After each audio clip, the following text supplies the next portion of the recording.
Good morning. Well done. Well done. I had to do it. It's so okay. So we're recording in the morning. This almost never happens. It's very strange, like to be here. Casey, you're probably like wearing a tuxedo because I don't know what you wear during the day. We both have our fully awake, well, asterisk, as much as they can be awake. Our dogs, in daytime mode, possible outside noise from, lawnmowers and stuff like that. It's a crazy day. Yeah, everything is upside down. My voice is apparently upside down as well. There's some viral thing going around Richmond and probably the entirety of America right now. But anyway, I think there's more. I think there's a couple, maybe. Yeah. Yeah, fair. But yeah. So Michaela was sick last week and had like a cough and runny nose, and we took her in, and she was tested for all the things, and the doc said no, it's just a viral thing. And so I think it's now my turn. But anyway, so I sound a little weird. It's not Marco's editing. It's not anything like that. Or it could be. Maybe it was because I was so excited about colors, and we'll talk about that in a little while. Maybe that's why I was just screaming at the top of my lungs in excitement last night. Well, I mean, continuing Apple's Halloween theme, maybe you're just doing like a Dracula voice or something, Yeah, that's what it is. What do you mean? I always sound like this. Right. I have come to suck your wallet dry, or at least that's what Tim said to me last night. But nevertheless, yeah, so everything is upside down. ATP is not a morning show. We all sound weird to some degree. Actually, Marco, you sound normal. But John typically has a morning voice. I haven't heard too much of it yet. I obviously sound all sorts of funky. So we're just gonna have a whole Halloween extravaganza this morning. Oh, that's what I was gonna say. I am in my official Limitless LLC dress costume tuxedo, whatever it's called, dress code. There it is. I have on an ATP shirt because I am that guy that wears his own band's t-shirt almost all the time. I feel like we talked about this recently. But like during during your own concert, you are wearing your shirt. Yeah. Oh yeah, absolutely. And I have on Mack Weldon, former sponsor. I don't think future sponsor, but certainly former sponsor, Mack Weldon sweats, or what, I forget what these are officially called, but I call them sweatpants, and they are the most comfortable. The Ace sweatpants, I believe. Yes, I think that's right. The most comfortable sweatpants that I've ever put on.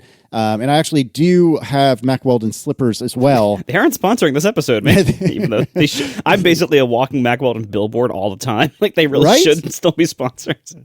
Yeah. So anyway, and I did have their slippers, which I also recommend. I'm a rubber sole slipper kind of person. I know that's a very controversial topic. So I did have those on, although I've kicked them off because the office gets very warm when I close the door and start recording. So that is the situation here. Marco, you said you're a walking Mack Weldon advertisement. Well, mostly. I'm also, it depends. So like, I'm also a Marine Layer advertisement, another one of our former sponsors.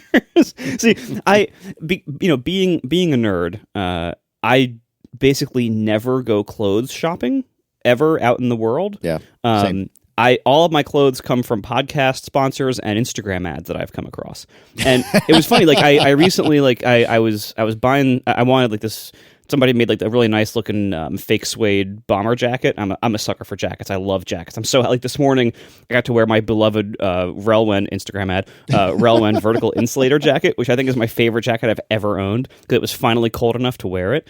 I'm such a Relwen fanboy. Anyway, I was getting this like vegan suede jacket thing from one of like the big mainstream stores on clearance on their website. I was, doing like the find my fit thing. Oh, should I get a small or medium? It was like, all right, which of these popular brands do you own something from to compare? And it listed like all basically like the mall clothing brands, all the big names. And I literally had 0 shirts from any of them. Because all of my stuff is from like internet brands. That's amazing. So it really told me like, wow, I'm living in a very different world than most people with my fashion choices. So John, it is after July in Boston, so I assume you have on approximately, let me do some mental math, carry the 15 layers on? It's been still pretty hot here. We've been having the thing where the summer lasts longer and longer. We had like an 80-degree days like last week, so I was still in shorts and a t-shirt. But yeah, now we're back to fall weather at least here. So it was like 39 degrees this morning. I was thinking about it. I'm kind of dressed like how people dress in the hospital. Like if you're in the hospital, but you're like, what? You're not stuck in a bed. Like you're a patient in a hospital. You've been there for a while, but you're not stuck in a bed. Do you have your rump covered right now, or is that flapping in the breeze because you have a hospital gown on? Not like that, but like just like what are the most comfortable clothes that you wear when you don't care if anybody sees you? And that's how I dress pretty much all the time. That's living the dream. So I'm just wearing sweatpants and a sweatshirt. What did you wear? Wow, did you hear my voice crack there? Apparently, I'm going through puberty today as well. What did you wear? Putting on a lot of costumes today. Yeah, right.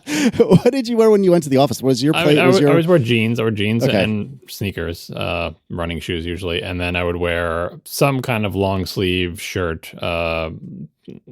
Just usually sometimes with a collar. You've seen my like long sleeves like striped rugby shirts. I have various other kind of like waffly pattern shirts. Not too dressy, but it was always long sleeve even in the summer because the air conditioning was freezing in the office all the time. So that's big John energy there. and it's a t-shirt underneath. Like I'm wearing a t-shirt underneath my sweatshirt, t-shirt underneath whatever long sleeve thing I would wear to work. Yeah, this is also controversial these days. I always wear what I would call an undershirt. It's just a white tee under my clothes, regardless of the time of year. And this is apparently a very nerdy or old man thing to do, which was what? No, it's a sweat control thing. That's what I thought. At minimum, like if you wear a long sleeve thing on top of nothing, it's going to be sweatier in there and grosser smelling. Yeah, you can't do that. That's illegal. I will say though, I mean, like it is kind of amazing. Like we're recording this on Halloween, and that Apple's done this spooky event, and like, can you think of anything scarier than tech podcasters talking fashion?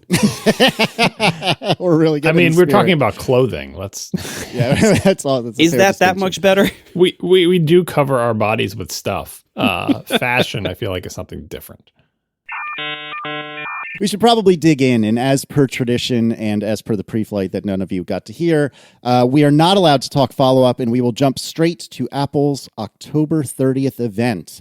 This was very quick. It clocked in at, I think, just barely over 30 minutes. So if by ATP tradition says we should go somewhere between 2 and 3 hours this episode, so we'll see what happens. But we're getting a lot of attention to the Mac and all the good Macs because we don't have to talk about the Mac Pro, right, John? Ooh, sick burn. I mean, they did really emphasize that they were talking about laptops, but whose fault is that? Not ours. It's mine. It's actually Marco and mine because we don't have desktop. No, Macs. it's Apple. It's Apple's fault. Mm-hmm, mm-hmm. Yeah, it was interesting right from the start. Like there was Tim Cook's intro. Well, first there was like a little a video about how Macs are doing all this hard work and making it easy on us, which is it was cute, fine, forgettable. But the cool thing was they did this event at night, and it had this Halloween theme. The whole thing, they're playing all these like spooky sounds, and there's like the choir chanting in the background as they like zoom through Apple Park at night, and then Tim comes in and says good evening, because normally he should have said good evening like a vampire, but he didn't. I don't think he has that in him. Yeah, right. It is not possible to make Apple Park spooky. I'm sorry, I'm not sure. It's kind of like do they have Halloween in California? All I can say is at Apple Park, not spooky. Like they can't. I don't know if they have fall there. But they did amazing effects, amazing visual effects, adding like fog, and it's dark, and they have like fake bats flying around. I was like, great, good. It's not spooky. Apple Park is not spooky. Anyway, I give them an E for effort. Yeah, I mean, look, what Apple is challenged to do recently is not seem like one of the biggest corporations in the world run by mostly a bunch of older white men. Like the way to do that is not to spend this much money on a half an hour presentation where you introduce a couple Macs. Like this, how much money did this cost? Yeah, but I got to give them credit. Like to whatever degree they are able to as a giant corporation, they seem to have some fun with this. And yeah, of course, it's still a very corporate, basically commercial, but they did have some fun with it. I think it worked. I think it would be a little much if they did this frequently, but they don't. So it was a fun thing for this one. It kind of reminds me of the holiday events they have in live service video games, like video games that are ongoing. Sometimes you pay a subscription or whatever. Like they'll always have like some kind of non-denominational winter holiday event and something for Halloween or whatever, just because it's a fun thing to do, because you have a bunch of people who are there and you want to mark the change of the holiday. So you take your game stuff and you're like, oh, let's have pumpkins on top of our sci-fi setting or our fantasy world or whatever. And now it's like Apple's doing that too, because I guess their keynote events are kind of like a live service game where we're the community that's always hanging around. So yeah, I endorse it. I think it's fun. It was just a little bit silly. Yeah, and it wasn't too heavy-handed, like you guys said. I loved Johnny Scrooge's "Welcome to My Lab." I don't know, there's just something about that just made me giggle. He could have done that in a vampire accent too. Also true. But yeah, so we're here to quote celebrate a product we all love, the Mac. Which I don't know. I'm here for it, but it just kind of struck me funny that we're now saying a product that we all love, the Mac, when we were all pretty convinced, and I feel like it was all but officially stated that nobody cared about the Mac for a few years. Well, but they've turned that around. I mean, I feel like now at this point, it's a little bit where every time they emphasize it, it makes me believe them less now. But anyway, the point is with their actions, they've shown that they do. So I feel like they don't need to say it anymore. Like what they've done has convinced us all. Yes, you're doing good. Yep, agreed. So we go talk to Johnny, and for the first time, to the best of my recollection, I believe Stephen Hackett had a post about this. I'll try to link that in the show notes. But for the first time, we got all three of the four, we would assume, of the different flavors of M3 all at once. We got the M3, the M3 Pro, and the M3 Max, and all 3 nanometer. Which 3 nanometer, though, John? How do we know? Yeah, so that's tricky. So having them all at once is interesting. It makes it for a good presentation. Like, great, they can like roll out the quote unquote whole line. Not really, obviously. We assume there's going to be an Ultra and maybe one more, but probably not. It's great that they can roll them all out at the same time. Why? Why are they able to roll it out at the same time? That is the mystery. Is it because the M3 is late? And so it came out at the same time as the other ones. I think I said that on the last episode, and someone sent in some follow-up saying, actually, if you measure the time from between the M1 and M2, the M3 is not behind schedule. The plain old M3 is not behind schedule. In fact, it had like a month or two more to go to still be on schedule. So I apologize for that mistake. But so what that means is basically the M3, if you look at the spacing between the plain M1, the plain M2, and the plain M3, this is more or less on schedule for that chip, if not a little bit early. And that means the Pro and the Max are very early because they usually come after the plain M3. We talked about it in the last episode. What, you were in saying, Casey, like maybe this won't be 3 nanometer, right? Which is a reasonable thing to think because like what could, we've heard all about the N3B process and how it's expensive. And how like they want to move on as quickly as possible to N3E. This is TSMC we're talking about, which will be less expensive because it has better yields. And Apple is the only company that's buying N3B. And in the earnings call that we talked about in the last episode, TSMC said they would be ramping up volume production in the fourth quarter of 2023 on N3E. And we're like, hey, it's the fourth quarter of 2023. Maybe these chips will be on N3E. Obviously, as predicted, Apple did not use the phrases TSMC, N3B, or N3E anywhere in any of their presentations or media communication about this. I'm not sure if asked a direct question, if they would answer the question. So we are left to speculate. One thing they did say, though, is 3 nanometers. So that narrows it down substantially. It's one of those N3 somethings, and the only 2 possible ones we think it could be is N3B or N3E. And last episode, it seems like, hey, N3E, volume production fourth quarter. That must be what they're doing. But our good friend Jonathan Dietz Jr. Wrote in to tell us this is some inserted follow up into an event episode, unprecedented. Ooh, what? Be done. What? Wait, I'm telling John, this is unacceptable. But it's very relevant because that's what we were thinking. Like, what the hell? So, here's what he says. N3B cycle times, I'm reading from his message here. N3B cycle times are extremely long. The cycle time is the total amount of time it takes to go from wafer start, when blank silicon wafer begins its journey, to wafer out, when a finished wafer comes off the production line. Exposure times for EUV, that's extreme ultraviolet lithography tools, are considerably longer than for DUV tools. What is that? Not extreme? D? I don't know what the D stands for. Anyway, it's less extreme than E. Wait, hold on real quick. Didn't they mention, I swear they mentioned something about ultraviolet lithography very briefly. Yeah, no, they did. Like, that's emphasizing that's all the 3 nanometer things are EUV. But anyway, remember we talked about how many different exposures? Anyway, continuing from the thing here. That means EUV, the more EUV steps a process requires, the longer it takes. The cycle time for N3B, the most EUV-intensive manufacturing process to date, is said to be in excess of 100 days. That means Apple likely had to begin ramping up production of the A17 Pro in Q1 of this year in order to ensure sufficient inventory for September iPhone release. And he continues, anything 3 nanometer that ships this year is N3B. N3E should just be reaching the volume manufacturer milestone now. That means TSMC will start to manufacture the first orders now, with finished wafers 90 days out. Those wafers will still need to be diced into individual chips, tested, sorted, packaged, sent to the device manufacturer to be included in the final end user product. Then that needs to be assembled, packaged, and shipped around the world to various retail channels prior to the product launch. Apple requires volume manufacturing by April to ship now. N3E products and shipping in 2023 has always been a non-starter since the day TSMC announced N3E. So here's Jonathan coming down strongly saying, these cannot be N3E because there's no way anything would be produced in time for that. Which means leaving the only alternative that these would be N3B, which, as we said, is the more expensive but better, higher density, more layers, whatever process. And that is interesting because, obviously we knew they would do it for the phone. You got to do what you got to do. Phone's got to be out. You want it to be 3 nanometers. Spend the money. Do it on N3B. But here we have a full suite of the main M3 family of processors for Macs that seem like it's likely they are on N3B. Related to that, and possibly hurting Jonathan's credibility, but I think I'll include it here.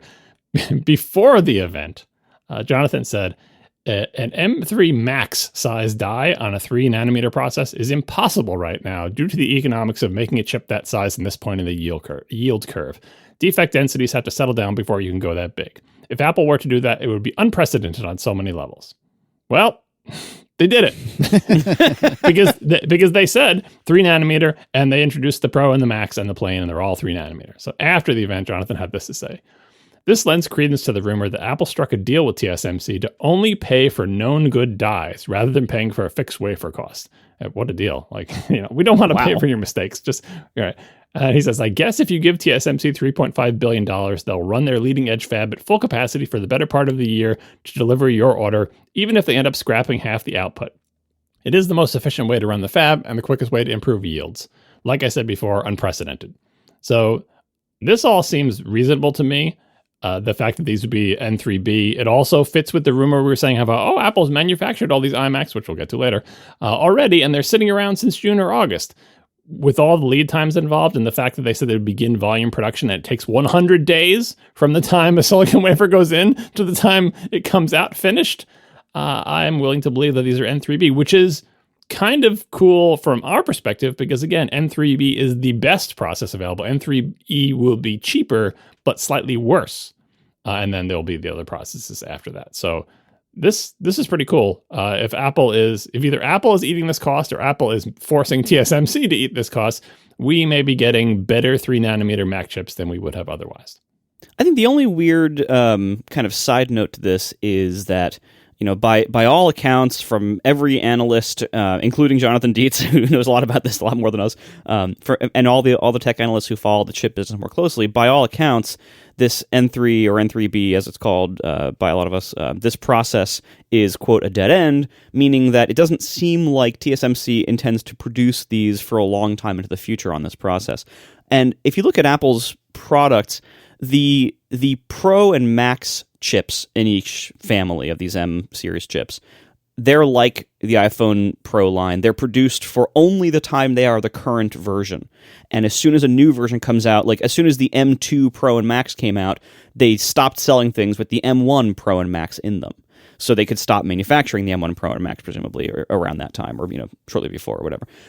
And so with this, we've assumed, and I was speculating last episode, that maybe the reason they would do the M3 Pro and Max now, but not do things earlier. Actually, I wasn't even talking about that. I was talking about the A17 Pro. But regardless, if TSMC is not intending to run this process for a long time, then Apple probably isn't going to be selling these chips for longer than the current generation, which is interesting in the context of, say, the iMac, which was on a 2-year cycle before. Are they going to keep making non-Pro M3s for longer than they make the M3 Pro and Max on this process that's apparently a dead end? Maybe. I don't know how the timelines work on that. Well, again, you keep talking about it as dead end. Like, I know what you mean in saying that they're not going to keep running this for 5, 6, 7 years. Like that, and that I feel like that's true of all their processes, is that they eventually get to the most economical variant of 5 nanometer, of 7 nanometer, whatever. And that's the one they run for years, because they have a bunch of ones that are not quite as good that they run for short periods of time, but eventually they find the one that is the sweet spot. I don't know how they pick that. Is it the cheapest? Is it the one with the best yields? Whatever. Is it the highest performance? But Yeah, the very first one you do is probably not the one you're going to be running for years. And I forget, we've already deleted this from the notes, but I forget which one of these processes were sort of compatible. Like the idea that if you have a chip design and you've designed it for N3B, can you use it in N3E? Can you use it in N3S or P or all these other things? It's not always straightforward to say, oh, I'll just use your new process to fab my chip that I already designed. That's not always easy to do. So I get where you're going. Is like, look, if they're going to make M3s for the next 2 to 3 years in that iMac, does that mean TSMC is running N3B for 3 years instead of stopping running it as soon as they possibly can? The thing I think about related to that question is, what are the volumes? Like maybe they sell so few Macs compared to like iPhones that they'll just fab all the M3 chips on N3B, they think, like within the next 6 months, right? They think they need. We'll just get them all, put them in a box, put them off to the side. Same thing with the Mac chips, maybe. Maybe I'm wrong. Maybe they would never do that, and it's like you'd be guessing. I doubt it, because like think about like the risk you'd be running of there being a big shortage if you ran out and then you didn't have a new MacBook Pro slated for like 6 months away. Like then you just couldn't make MacBook Pros. Yeah, no, and plus you'd have to pay for them up front. It is mysterious, but here's the thing: like if these really are N3B, then people are like, oh, and the only thing that will ever be an N3B is the A17 Pro. If these are really N3B, that assumption was wrong. Like that the idea is that yes, N3B is more expensive and crappy or whatever, but maybe Apple is saying, I don't care, because the 3nm process from TSMC came out later than TSMC originally had hoped it would, right? And I think it came out later than Apple had hoped it would. That was part of the rumor with the new GPU core that's in the A17 Pro and also in these Mac chips. That GPU core was rumored for last year, or not last year really, but anyway, that was rumored for the M2 generation. But I think that GPU was designed for 3nm, so of course they couldn't put it on the M2 because 3nm wasn't ready. So I think that has disrupted everything here. And maybe Apple is saying, look, I know you don't want to do it, and I know the financial terms of our deal means we're kind of screwing you by making you do it, but you're just going to have to keep making that N3B stuff for us for longer than you would otherwise want to, eating the costs. And I know you basically said you can never make it as good as N3E in terms of yields, and every chip you make, you're going to have to throw out half of them or whatever. But tough luck, because that's what we need you to do, and we're your biggest customer. And so there may be something like that going on. I guess we'll find out. Like, well, there are still unknowns here. First, we don't know that these are N3B. We think they might be based on this feedback, but we don't know for sure. Surely once people get these chips and start chopping them open or something, someone will be able to tell. And second is, we'll have to wait to see how long. Maybe they actually update the iMac to the M4. Maybe they just sell it with the M3 briefly. Maybe the M4 comes sooner than we think now that 3nm is selling down. There's a lot of questions here. But I think despite all the questions, I think it seems like the outcome is good no matter what. We don't have these chips in our hands yet, and we'll talk about their specs in a second. But if they're N3B, we like that because that's the best process. And if they're not, we like that because it means that we got this whole family of chips, all at once when maybe we wouldn't have. So even though I'm curious about the details here, I think no matter what the case is, I'm happy with all these chips coming out all at once, and I'm happy that they're all 3nm. I think the real tell will be whether we end up seeing the M3 in products that are usually kept around as the cheaper last year's model. So, for instance, the MacBook Air.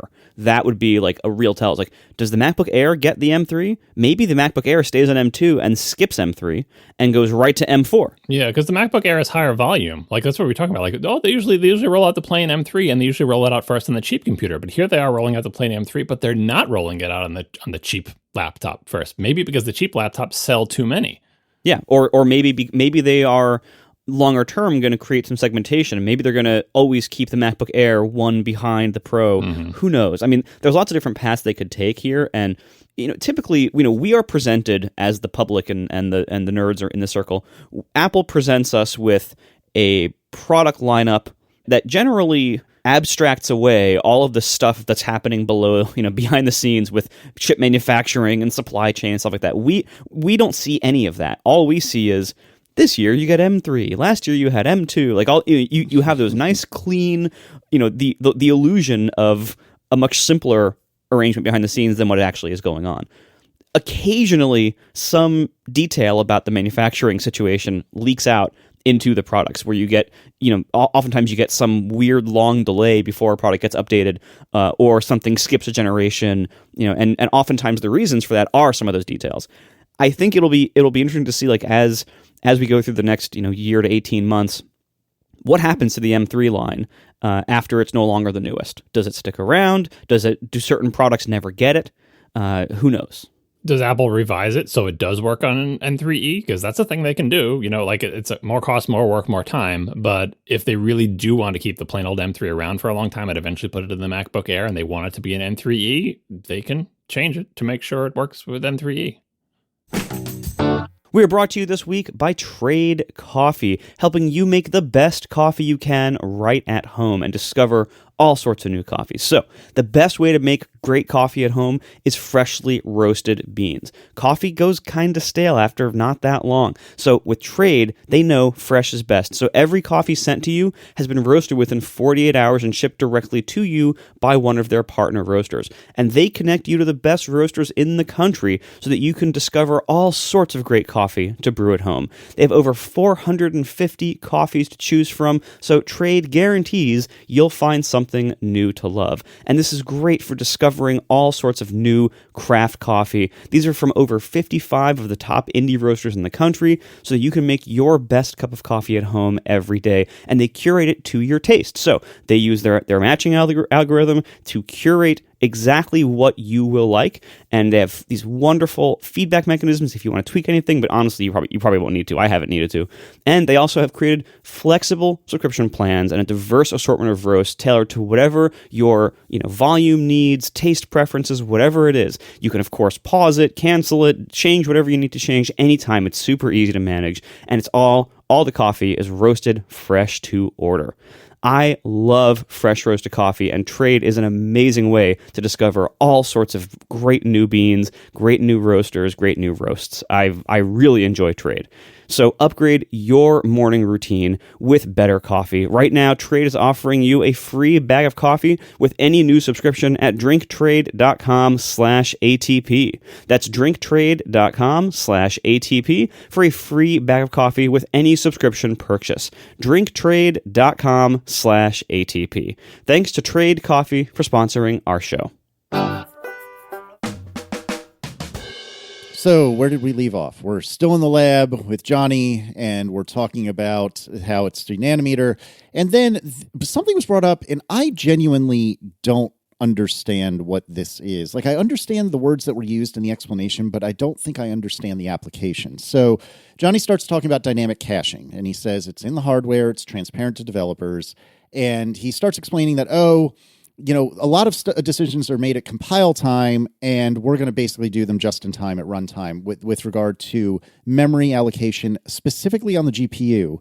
John, do you have any idea what this is about, or Marco, either of you? Can you explain it? In the presentation, it was very confusing. They showed some diagrams. They're basically saying, we're making more efficient use of resources, which I think is the level you should present at if you're going to say anything about it at all in this kind of presentation. Fine. You showed me a diagram. I can look at the little boxes and say, you're making more efficient use of resources. Thumbs up. Right. But from a technical perspective, I didn't know what they were talking about. Here is a quote from Jason Snell's article, and he actually talked to Apple folks. So I'm hoping he has a better take on it, but I still have questions. So we'll put a link in the show notes to his article. Quoting from Jason, memory is usually allocated to different threads at compile time, meaning that some threads allocate a larger amount of memory in order to handle peak need, while other threads might choose a smaller amount of memory but risk a bottleneck. The M3 graphics system dynamically allocates the memory per thread in a way that's completely transparent to software developers. Apps don't need to be rewritten to take advantage of the new system, which Apple says makes some huge gains by wringing a lot of memory efficiency out of the system. Memory that was previously reserved for a specific thread can be given to a different thread instead. A thread that's in a bottleneck can be given more space. It's all to the goal of increasing overall throughput. So here's the question that I have about this whole big thing. Apple's architecture, as they emphasize many times, is a unified memory architecture where there is not a separate pool of VRAM and regular RAM. There's just a pool of RAM, and the GPU has access to it, and the CPUs have access to it. This idea of allocating memory to threads at compile time based on their peak need in the GPU, there's too many words there that I don't understand. Right? Okay, so it's not just me. Yeah, so here are some possibilities. Again, hopefully someone with knowledge of Apple's GPU architecture will write in and tell us. One, even though there's a unified pool of memory, maybe the GPU, just like the CPU, has a cache hierarchy. Or maybe it is the CPU's cache hierarchy of level 1 cache, level 2 cache, so on and so forth. And maybe that, those chunks of like small pools of local cache memory that are local to the GPU or local to the GPU cores, maybe that's what's being statically allocated at compile time, where when you compile something for the, some code that's going to run on the GPU, it says, okay, for this thread where you're going to be running, you're going to need this much memory. And what memory are they talking about? Some kind of, tiny, very local pool of memory inside the GPU core. That is a possibility because GPU cores do that. There is cache hierarchy does exist or whatever. The second possibility is they're talking about chunks of main memory, and somehow things that run on the GPU, again, are hard-coded at compile time to pre-allocate chunks of main memory that they sort of have exclusive access to for their threads, so they don't thrash with that memory getting like pulled. Maybe they wire it so it doesn't get swapped out or whatever. And that's what they're using more efficiently. I don't know. I don't know the answers to those questions.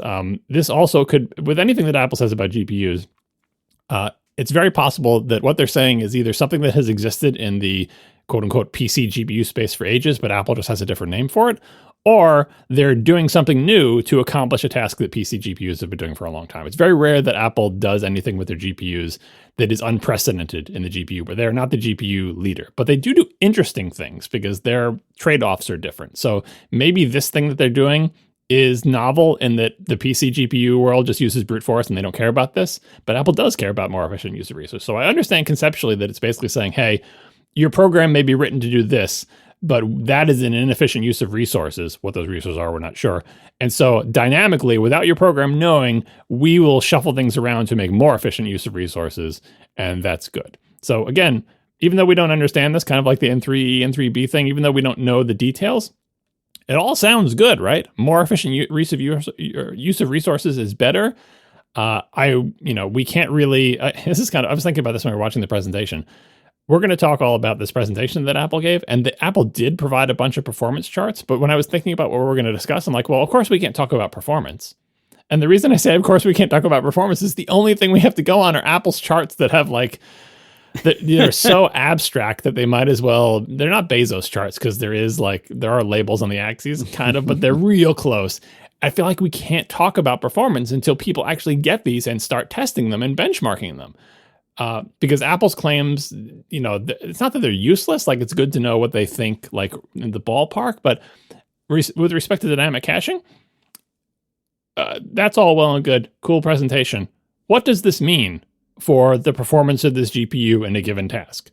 Does it run games at a higher frame rate? Does it do some rendering thing and some video app faster? Like, I don't care that much about the details of the tech stuff in terms of it, like a presentation meant for the general public, unless it provides something. And they didn't say, hey, now that we've done dynamic caching, you get an hour extra battery life when playing Resident Evil Village on your MacBook Pro or something like that, because we make more efficient use of resources, so it burns less power to play the game at the same frame rate or something like that. Right? They didn't make any claims like that, really. So I say the jury's still out in dynamic caching. Seems cool. I would love to see it in a WWDC presentation. Like, that's the level you would expect to see all these little block diagrams and the dynamic allocation. But it was kind of weird to see it in this presentation. I get that they're proud of it and it's a new feature of their GPU, but all I want to know is show me the frame rate. Like, what is this doing for me? So let's talk about the different CPUs themselves. We start with the M1, the M3. CPU cores. Oh, sorry, M3, that's what I meant. I was reading ahead. The CPU cores, as compared to the M1, there we go, are the performance cores are 30% faster. The efficiency cores are up to 50% faster. That was a good time to mention that Apple loves to compare this chip to the M1. Yeah, this entire presentation was comparing it to the M1 mostly, and then also the M2. Like, it was which actually I love that, because here I was, I skipped the M2, and so I'm like, it's just for you, Marco. Yeah, no, it was for both of us. It was the ATP presentation, because I am also sitting on an M1 Max MacBook Pro. So I get why. Like, and I've said this on Mastodon. People were like, well, but a lot of people are not everyone's upgrading from the M2. Like, that's why they do it. Like, I don't object to them comparing it to the M1. I object to them not comparing it to the M2, right? Well, they did both ultimately. Like they did show it for most of the performance comparisons they made. They showed M1 and M2 comparisons. Yeah, they showed it on the graph, but they didn't say it as much or didn't emphasize it. Sometimes they would just say the M1. Sometimes they would say both of them. But here's the reason why comparing to the M2 is important, even if you don't own an M2. Because when Apple releases a new line of computers, especially in the Pro line where they're emphasizing performance, like scary fast is the theme here. Even if you don't own an M2 and you just own an M1, what you want to know as a buyer, as a tech nerd buyer anyway, is how big of a leap is this new line of computers over its predecessor? Like, is this the generation I should buy, right? Because if let's say the M2 came out and it was 1% better than the M1. You don't care how much better it is than like the past Intel one. Of course, Apple compared stuff to the Intel as well. You care like, is this generation like a big leap over the previous one? Is this the time to buy or should I wait? Is this a generation that's just kind of like, it's a really incremental update. Maybe you should wait. And you're not waiting because it's not faster than what you have. Like say you still have Intel, right? You're waiting because you think, this one seems like it's not as big a leap over its predecessor as it could have been, so maybe I should wait. That's why comparison to the M2 is important. We're just saying, how well did you do, Apple, in this new generation? Is it the same, the distance between the M1 and M2, is the distance between the M2 and the M3 the same as that, bigger or smaller, right? And I think that is a very relevant piece of information regardless of what you currently own. Because I think most people, not everyone doesn't upgrade every year, right? Most people have computers that are so old that no matter what they get, it's going to be fantastically faster. Like I'm in that situation and I'm a tech nerd because I buy these really expensive computers. It takes a long time to save up this money, right? But like, you're not questioning whether it's going to be faster than what you have. If you buy anything, if you buy like a low-end MacBook Air, it'll be better than your Intel iMac or something. What you want to know as a tech nerd is like, is this the one to buy? They really knocked it out of the park this year. And by knocking it out of the park this year, what you mean is how much faster is it than the M2? And that's why I wish they didn't just show the M2 on slides, but also made it the primary source of comparison. And then I feel like they can say, we did, X% better than last year. And then they can say, and by the way, if you've still got an old M1, look how much better we are. like ramp it up to that, don't not compare to the M1, but that's your cherry on top. I really want to know how it compares to the M2. Anyway, they did put it in the graphs most of the time. And here's the thing. Very often, those graphs were impressive versus the M2. It's not like they're trying to hide something like, we can only compare to the M1 because it's not that much better than the M2. No, very often it was better than the M2 by a significant amount. So, weird decision. Continuing with the vanilla M3, same multi-threaded performance as the M1, but at half the power. It's 1/4 the power of what they claim to be an equivalent PC chip or Intel chip. It's 1/5 the power. Yeah, exactly. I think they did actually have in the bottom right-hand corner what they were using, and I think it was an Intel i7, I want to say, but I don't remember for sure. It's 1/5 the power of the equivalent PC. It uses 1/5 the power of the equivalent PC GPU. It's got a 16-core neural engine, which is 60% faster than M1, and then I didn't understand for a moment what they were talking about. They said the media engine adds AV1. And I was like, man, I've heard of this. Why do I know this? And then they continued for YouTube and Netflix and other things like that. Oh, okay, that makes sense. So M3, 8 CPU cores for performance for efficiency, which is the same quantities as the M2. 10 GPU cores, or 8 if you get the cheaper version, same as on the M2. 25 billion transistors, which allegedly is 5 billion more than the M2. And 8 to 24 gigs RAM, same as the M2. But, and future Marco, feel free to edit in the sad trombone here, only one external display. Womp, womp. Yeah, I don't understand that at all. It being the same makes sense. It's the low-end one. I think for performance and for efficiency is a reasonable balance. It's a small GPU because it's the small, cheap chip. Where did the extra 5 billion transistors come from? Remember that these are not the same GPU cores, right? They're the new fancy ones with dynamic caching and the ray tracing stuff and all sorts of things. So, I'm assuming that's where a lot of the transistors come from. And also the CPU cores are not the same either. They're a little bit better, as you just noted. Like they're more efficient. They can do the same work with less power, and they have a higher top end. When you're in there making your brand new M3 chip, and you had 2 generations where people have been annoyed by the fact that there's only one external display supported, this would be the time to add it. Like when the M2 came out, we excused it and said, well, one external display, but maybe they didn't realize that people would be cranky about it, and the M2 had to be planned. They didn't have enough time to make this change for the M2, but maybe in the M3 generation. And the answer is no, not in the M3 generation. So maybe Apple thinks this is fine, and that you should just buy a better chip and not get the plain old M3 if you need more than one external display. And yeah, there are also workarounds with all sorts of USB-C things and stuff like that. It seems like an odd choice. It seems like it's got to be driven by the size and the power draw and the space and the cost of supporting more external displays in the lowest of low-end chips, and they really want this to be able to extend down low. Maybe they want to make sure they can jam it into a Vision Pro in the future, for example, like a context where external display support doesn't make any sense, and why would you burn the chip space and power budget on that? So I don't know exactly what happened here, but that is the one disappointing aspect of the plain old M3. I think at this point, there is some element of a trade-off of how you spend your limited die space on the CPU die. There's a whole bunch of stuff that has to go in here. Display controllers and Thunderbolt controllers are not small. I mean, they're not massive, but they do take up space on the die, and so it's a trade-off when you're making this smaller chip made for lower end, smaller, cooler running products. There's only so much die space you have. You got to choose the trade-off for different things. But I think at this point, 3 generations later, this seems a lot more like intentional market segmentation. And I don't think that's totally unreasonable. It's a little bit unreasonable given the fact that this is as we'll say in a little bit, it's in a MacBook Pro now. Yes, but that new MacBook Pro has a few asterisks on it, we'll get to that in a second. I'm actually very happy about that product overall. But at this point, they're very clearly saying, if you're going to drive more than one external display, you're going to need the Pro or Max chips, and I don't think that's totally unreasonable. I do think if you're holding out hope that maybe the M4 will support 2 external displays, I think you can probably stop holding out that hope. Well, so here's the thing.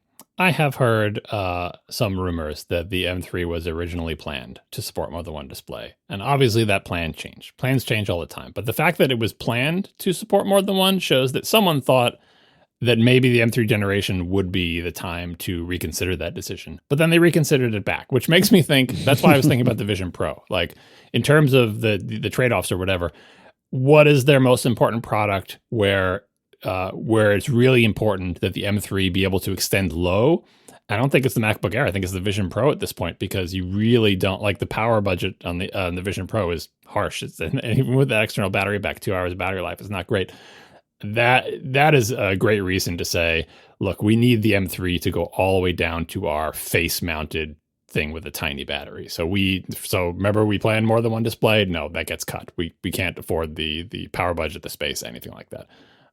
So who knows? I mean, every year we'll keep checking, but I mean, if they're going to have a limitation like this, you're right that the lowest end chip it makes sense on, but this M3 is being asked to do a lot.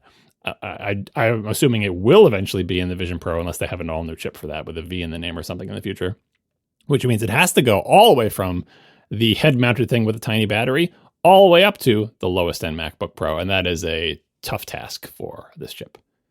Yeah, it's a bummer, though. I concur with what Marco was saying, that it certainly smells to me like market segmentation, which stinks. Like, I get it, that's their right, but I know there's been a handful of times that I've been talking to people about what Mac they should get, and even if it's a non-technical person, I always have to ask, well, what are you plugging this into? Is this getting plugged into HDMI? Because that may make you want, a MacBook Pro. Is this getting plugged into multiple monitors? Well, then you definitely don't want like a MacBook Air, for example, even though from a compute standpoint, it would have been more than sufficient, et cetera, et cetera. So that's a little bit of a bummer. But yeah, I mean, speaking of those caveats, I thought about this when I was looking. We'll get to the line of computers in a second. We're still just talking about the CPUs, but that's kind of the way, now that especially the Apple's laptop line is in such good shape, the way I'm measuring how well they're doing is no longer saying, like, does the keyboard work? Does it have a reasonable number of ports? Is the performance good? Like, that's all good. Yeah, the basics are taken care of. Yeah, now it's like,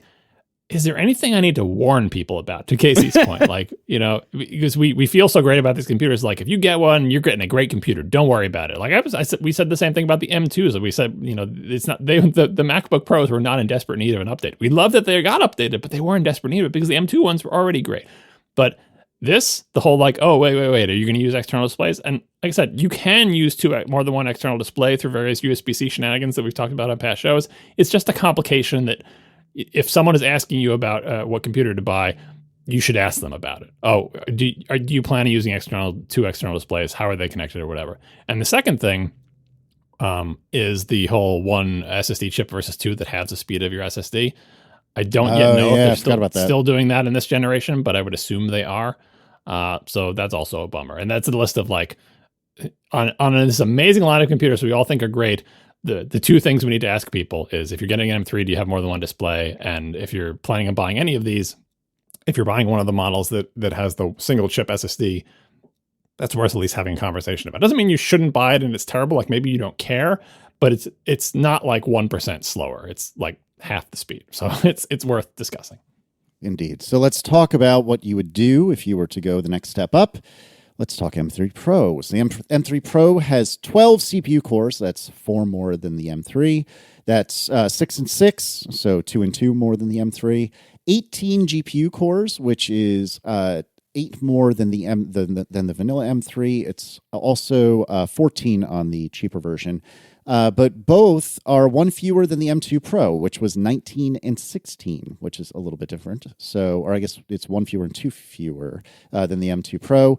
Nonetheless, 40% faster than the M1 Pro. It's 37 billion transistors, 3 billion fewer than the M2 Pro, which had an even 40 billion, which had 8 perf cores, 4 efficiency cores, and up to 19 GPU cores. Max RAM, 36 gigs, up from 32 on the M2 Pro.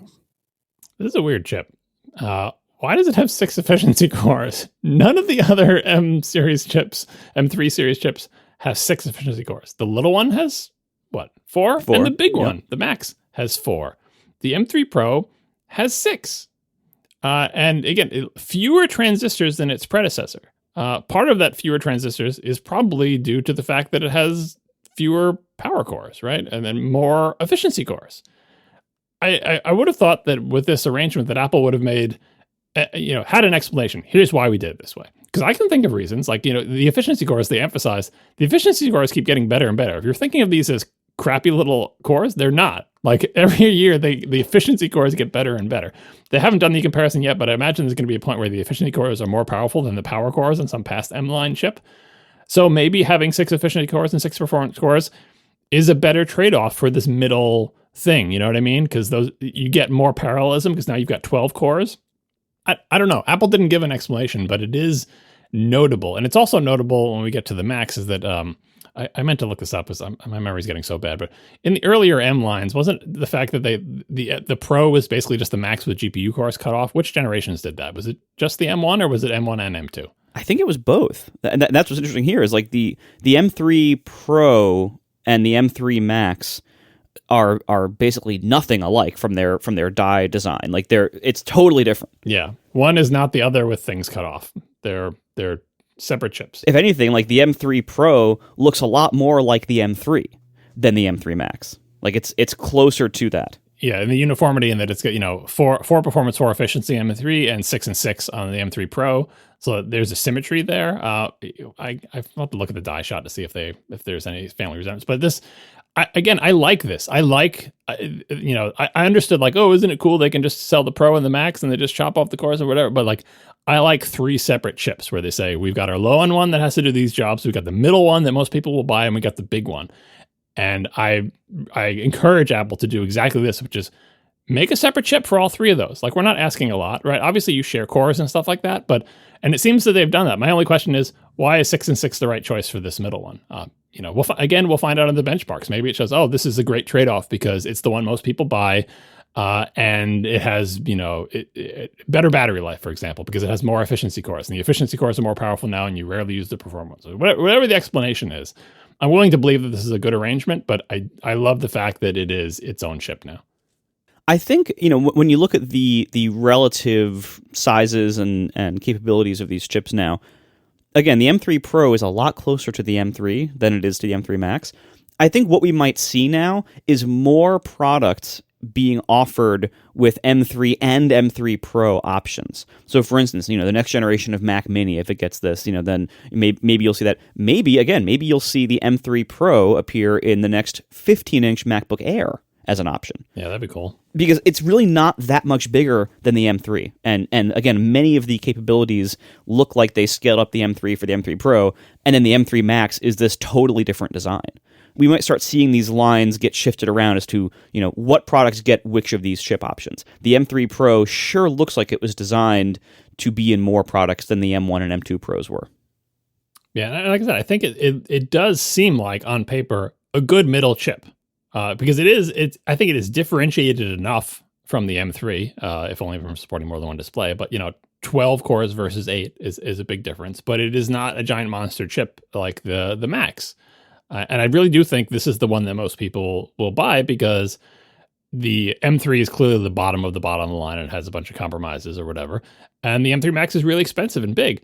So if you're getting a MacBook Pro, when I say most people, I mean most people who are buying MacBook Pros. When you're getting a MacBook Pro, I think people will, just from price anchoring, gravitate towards the middle option, and this is the middle option. I hope it is good. I hope this middle option is good. We'll see. Again, we'll see when people start benchmarking this and checking at the thermals and all this stuff like that. I hope this is a good compromise, but I like the fact that it is its own thing. And also, the Max RAM being 36, we'll get to RAM in a little bit when we talk about the Max chip, but some weird amounts here for reasons that, again, we'll explain. But instead of 1632, you've got 1836. Right, because they're multiples of 3, because there's 3 sets of memory controllers. Yeah. But anyway, that's 2 more in each measure. I like that. We so rarely get this. It's always like, oh, well, you can only go up by doubling. It's either going to be 8, 16, 32, 64. And it's like, well, this year on this machine, we're not moving up from 16 to 32. So you're just going to be stuck on 16 until you get enough sort of activation energy to make the leap to 32. I love going from 32 to 36. That's great. I like the idea of buying a newer computer and it having more stuff than the previous one, even if it's not double. So I know, again, there's reasons for that in terms of the memory chips or whatever, but I give that a thumbs up even if it was just an accident. All right, and then let's talk about the M3 Max, baby. 16 cores, 12 performance, which is 4 more than the M2 Max, and 4 efficiency. So fewer efficiency cores than the M3 Pro, but obviously more performance cores. 40 GPU cores as compared to 18, or 30 instead of 14 for the cheaper one. So the M2 Max was 38 and 30. Now we're 40 and 30. Up to 128 gigabytes of RAM. The previous limit was 96. And here's where the computer initially got sold to one Casey Liss, up to 80% faster than the M1 Max. My goodness. 92 billion transistors, 25 billion more than the M2 Max, which had 67 billion. That is a lot of bees. A lot of bees. That's a big increase year over year. Mm-hmm. Yeah. This Max is not, just like an incremental increase over the previous one. It is like this is separating itself from the rest of the line. Like 4 more performance cores, 25 billion more transistors. The GPU cores, even though there's only 2 more of them, they're different GPU cores. 128 gigs of RAM is great because if you squint at it, you can say the Ultra is going to have 256 as the max, which is, wonderful. I think the minimum RAM is 36. I guess now's the time to jump into the RAM things for the Max, because we'll do the RAM things for all the things in a second. But yeah, let's just talk about the Max. I heartily approve of this chip. If it is not a giant power and heat destroying monster, which I suspect it is not, boy, this is great. And this really does make people with M1s and M2s look twice, I think. Oh yeah, that's what got me too. Mm-hmm. We'll get to that, but it's incredibly impressive. Yeah, especially to go. They had a process shrink here from 5 nanometers to 3, and so you would expect that that you're able to cram in more stuff with the same general sized class of chip, and to go from 8 performance cores to 12, that's a huge increase. That's amazing. 50% more performance cores, and to have each of the cores be more powerful than the previous ones by something like 15%. That's really good. That's a nice, when we sit around as nerds and we watch the process sizes from the fabs, and we're like, oh man, we can't wait until the next process shrink because it'll be a big jump. And in this case, I think it was. I think this shows you that this was a big jump. This was worth, like, if you had M1, or if you didn't even get that, and if you kind of skipped M2 because you're like, well, M3 might be a process shrink. This is the kind of jump you were waiting for, and that's fantastic. Well, they didn't give the size of the die in millimeters, did they, though? Because that's the question. No. Like, have they just simply made a bigger chip? Which, again, I still approve of, but I'm not ready to put a laurel wreath around the 3-nanometer process quite yet. Because if they just simply made the thing bigger and the density is similar as the 5-nanometer process, that's not impressive. And again, we have to see the power draw figures. I endorse adding more power. I'm not entirely sure how much of that more power we got, not for free, but we got as a benefit of the new 3-nanometer process. I think, time will tell, and benchmarks will tell, and real life use will tell. But you can, they did give you some idea in the presentation with their mostly label-free graphs. It appears that the M3 line of chips will push higher at peak power than the previous ones. It's a similar move that the M2 did compared to the M1. It is able to peak higher, but they also claim it does seem like it's going to be more efficient in the same way that the M2 is technically more efficient than the M1, even though it peaks higher. But also they claim longer battery life on the 16-inch now. So the 16-inch Max versus Max, they're basically claiming 1 additional hour of battery life compared to the previous ones. Yeah, I would think that the battery life claims, we'll get to them when we get to the machines, but I would think a lot of them have to do with the fact that pretty much all of Apple's battery tests are not like, let's max everything out. Oh, and not even close. Because the efficiency cores are more efficient and better, and because overall efficiency is better, I would imagine that the battery life is going to go up because you're mostly hanging out on the efficiency cores and they're better. But we never see what's the everything maxed out battery life? And I would imagine as we go from M1 to M2 to M3, the everything maxed out battery life is going to decrease, even though the work you accomplish while burning your entire battery should be increasing. That seems likely. Yeah, I think that's right. But like when you compare, from my position as an M1 owner, who keeps his laptop plugged in? Yes. Well, I do bring it when I travel somewhere. I've always thought the M1 Pro and Max didn't have enough E-cores, the efficiency cores. Like, we only have 2 E-cores, and then we have 8, Pro core, performance cores. And when you look at, modern Mac OS, certain background type of tasks, things like, indexing and stuff, only ever take place on the efficiency cores. Like, that's the way the OS schedules them. And so when I look and I see my iStat menus menu graph in my menu bar here, those first 2 cores are almost always well above 50% use. Like, sometimes they're peaked at 100% both for a while, if it's like indexing something or whatever. But like, the efficiency cores get well used on modern Mac OS. And so to go from 2 in the M1 line to 4 in the M2 line, that's a nice jump.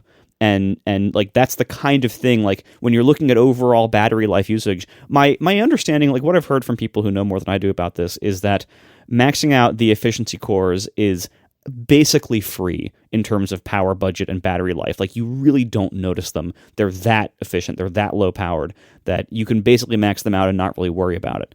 And so all of this adds up to this overall battery life picture of these chips, where, yes, you're right that, if you actually do push them hard, of course they're not going to get 22 hours of battery life. That's your, movie watching kind of battery life. But as time goes on, more and more tasks that you actually do are running on those efficiency cores, or a larger portion of what is happening is running on the efficiency cores. And as the performance cores get better, they do finish their work in less time. So I think there is a lot of merit to the fact that, yes, these actually are getting, probably slightly better or the same battery life as the predecessors, even though the chip might be running bigger or hotter or whatever. Related to the M3 Max, obviously there's no Ultra announcement today because the Mac Studio was just updated. It's probably not ready. Looking at the Max, it's tempting. I'm excited about the Max because it's a great chip for the laptops. It's more powerful. Love to see the separation from the middle tier. Love to see going harder on the high end. And then you say, love okay, laptops.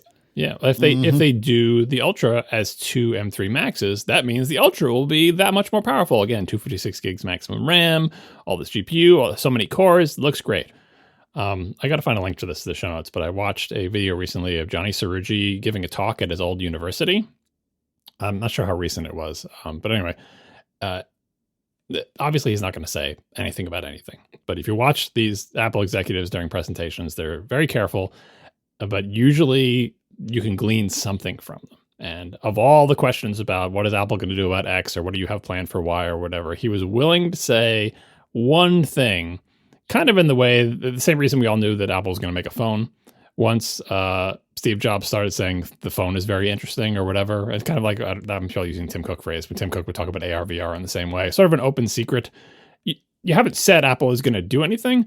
Once executives say an area is interesting in some way, you listen. So what he said about, future silicon stuff or whatever, because obviously that's his business, as part of the business, was that he thought that packaging, I'm not using the right phrase, but packaging was an area of interest. Packaging for the future might be an interesting area of innovation or something to that effect. And by packaging, I mean you take the silicon chips that you get from the wafer and you stick them inside a container with all of the other stuff that they need, and in the Apple's case, you put the RAM chips in there and everything like that. You make a little package out of it. That's your SoC. He said the packaging might be interesting.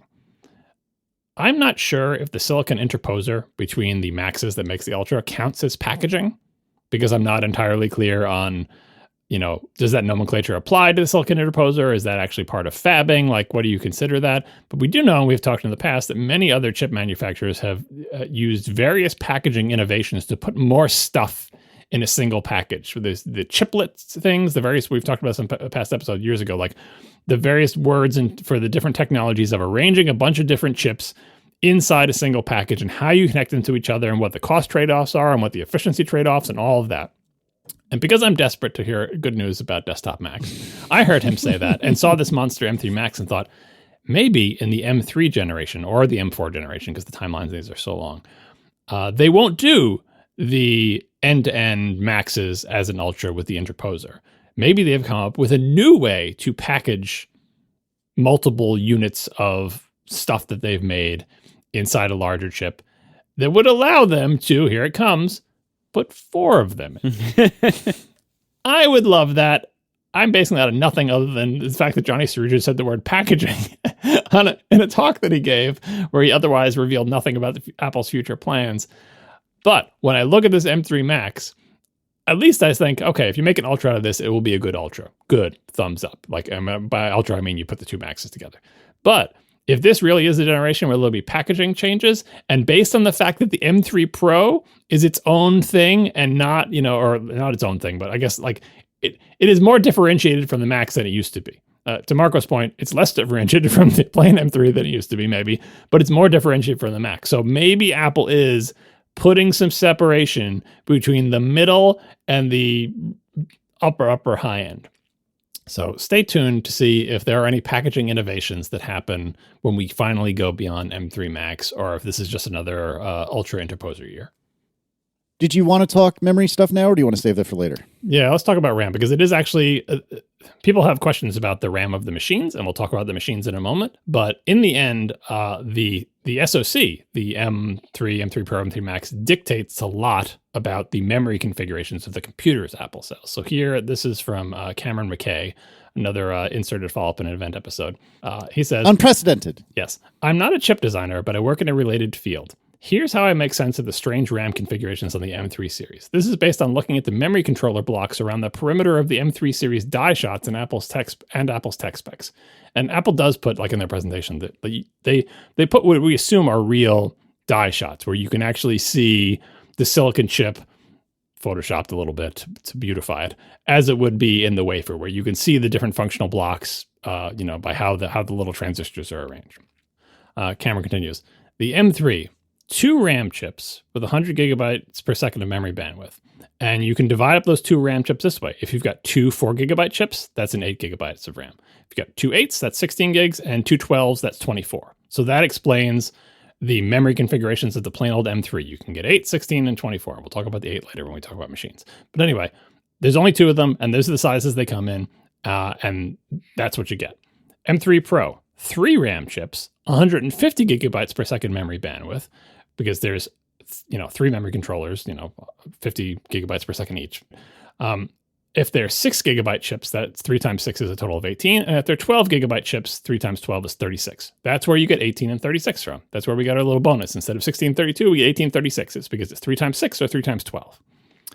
The M3 Max with the 14-core CPU has 3 RAM chips, 300 gigabytes per second of memory bandwidth, and it's either 3 times 12 for 36 or 3 times 32 for 96.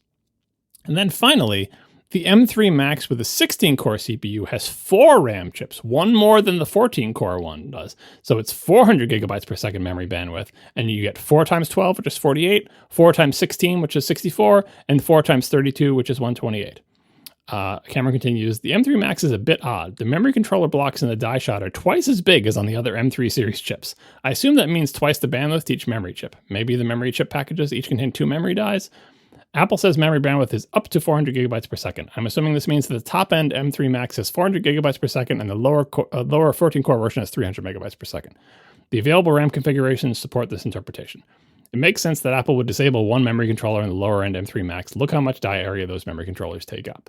So this is another example of Apple really pushing the top end, like to the point where the big Max is better in a substantial way than the not-so-big Max, because the Big Max has 4 RAM chips, 400 gigabytes per second of memory, 4 controllers. But if you just saw the right-hand side of this little thing and says, so the configurations are 36 and 96 for this Max, but 48, 64, and 128 for this one, what the hell? This is why.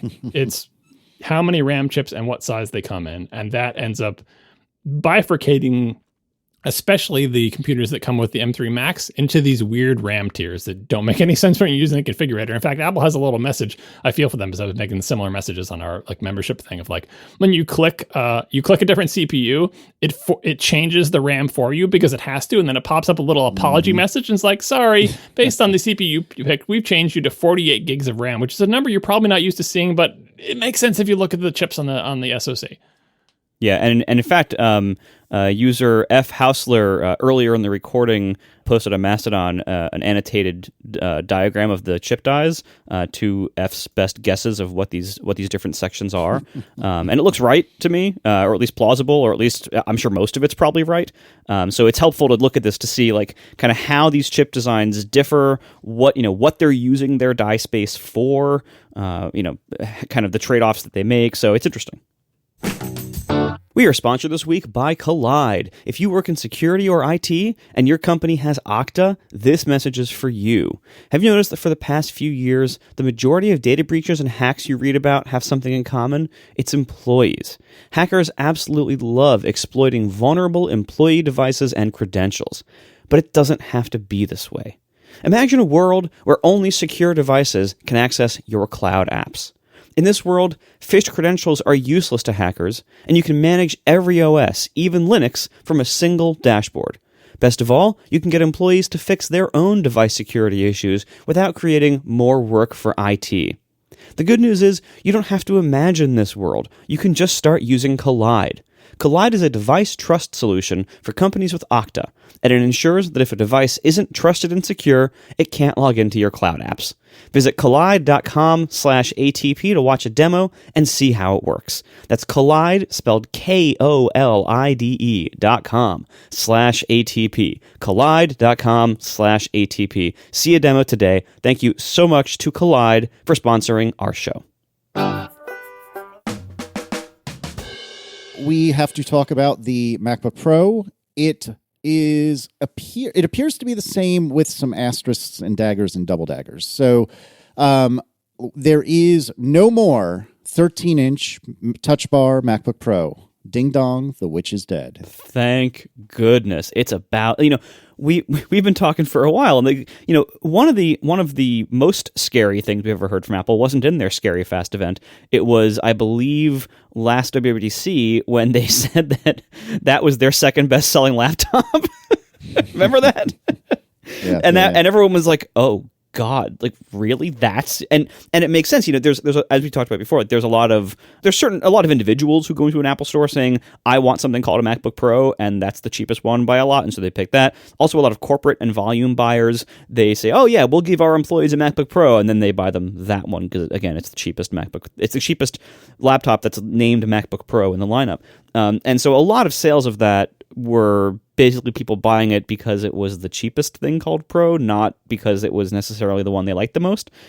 And so it seemed like kind of a tragedy to us nerds that all of the modern conveniences of the actual new MacBook Pros and even the MacBook Airs were not applying to this product. And yet they kept selling so many. So it seemed like one of those kind of tragedies in the lineup, like, similar to like the old non-retina iMac with the spinning hard drive. You're like, man, when are they going to get rid of this thing? They got rid of this thing. Yeah, and there's an explanation for this, which is not very satisfying, but I've come to believe it. We joke about it all the time, and I've come to believe it more and more. In fact, I think I said in Slack earlier today, this is the real Tim Cook doctrine, or the real Cook doctrine, which is not own and control the primary technologies behind your products or whatever. It's actually keep selling old products that you already manufacture to maintain margins on your product line. Because we've heard, like, from actual sources inside the company, that it's not just a thing we think on the outside, but that decisions are actually made inside Apple based on the overall margins of the product line. So why has this laptop been around for so long with the Touch Bar or whatever? Why didn't it get the M2? Why did we have to wait till the M3? It's not because the people making these computers don't know how to make good computers or like are trying to stick it to you or whatever.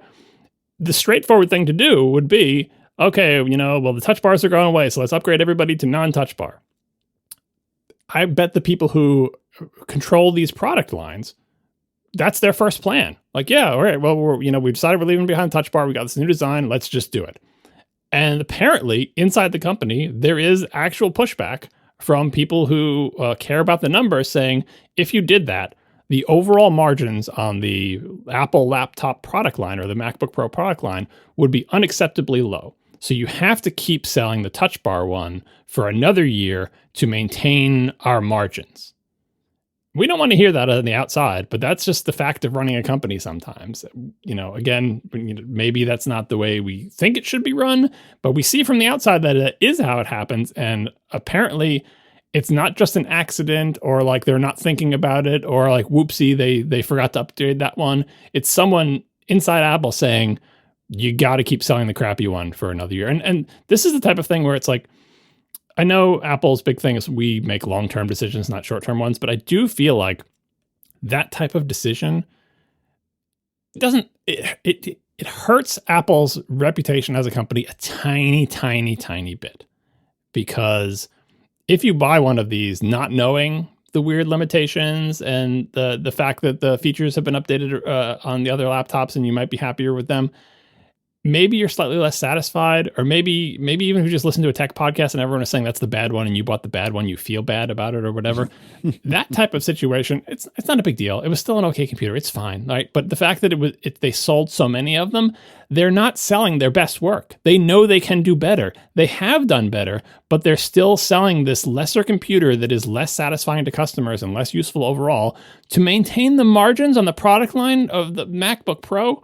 That is not long-term brand preserving thinking, in my opinion. Maybe it is the right decision if you care about the long-term financial health of the company, but as a tech nerd, I care less about that to the degree, as long as they're not going out of business and they're doing well, I don't care about the tiny percentages. Like, I don't have a bunch of Apple RSUs that are vesting or something. Like, I'm not investing. And honestly, I don't think Tim Cook cares. He's a bazillionaire. He doesn't need any more money, but I feel like Tim Cook, the real Tim Cook doctrine is, don't let margins fall. Do what's right for the company financially. Not because he's greedy and wants money. He doesn't care. But I think as a CEO of a company, as a person whose expertise was in like operations or whatever, I think he sees that as his responsibility to make sure the company does well financially in addition to all the other things. And he's really good at that.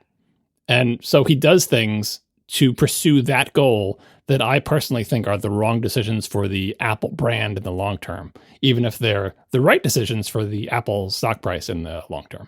Yeah, I don't think it's as ruinous to the brand as you seem to think so. I said a tiny bit, but non-zero, measurable, real. Yeah, it's not ruinous so much as corrosive. That's a better word for it. And not even corrosive. It's just like it's a less optimal decision. If your decision was I want our customers to be the happiest, you wouldn't keep selling that computer for a year, right? I don't think it's a big deal, but it is a thing. It is a trade-off. Well, if they wanted their customers to be happiest, they wouldn't have anything that starts with 256 gigs of disk space either. Oh yeah, we'll get to it.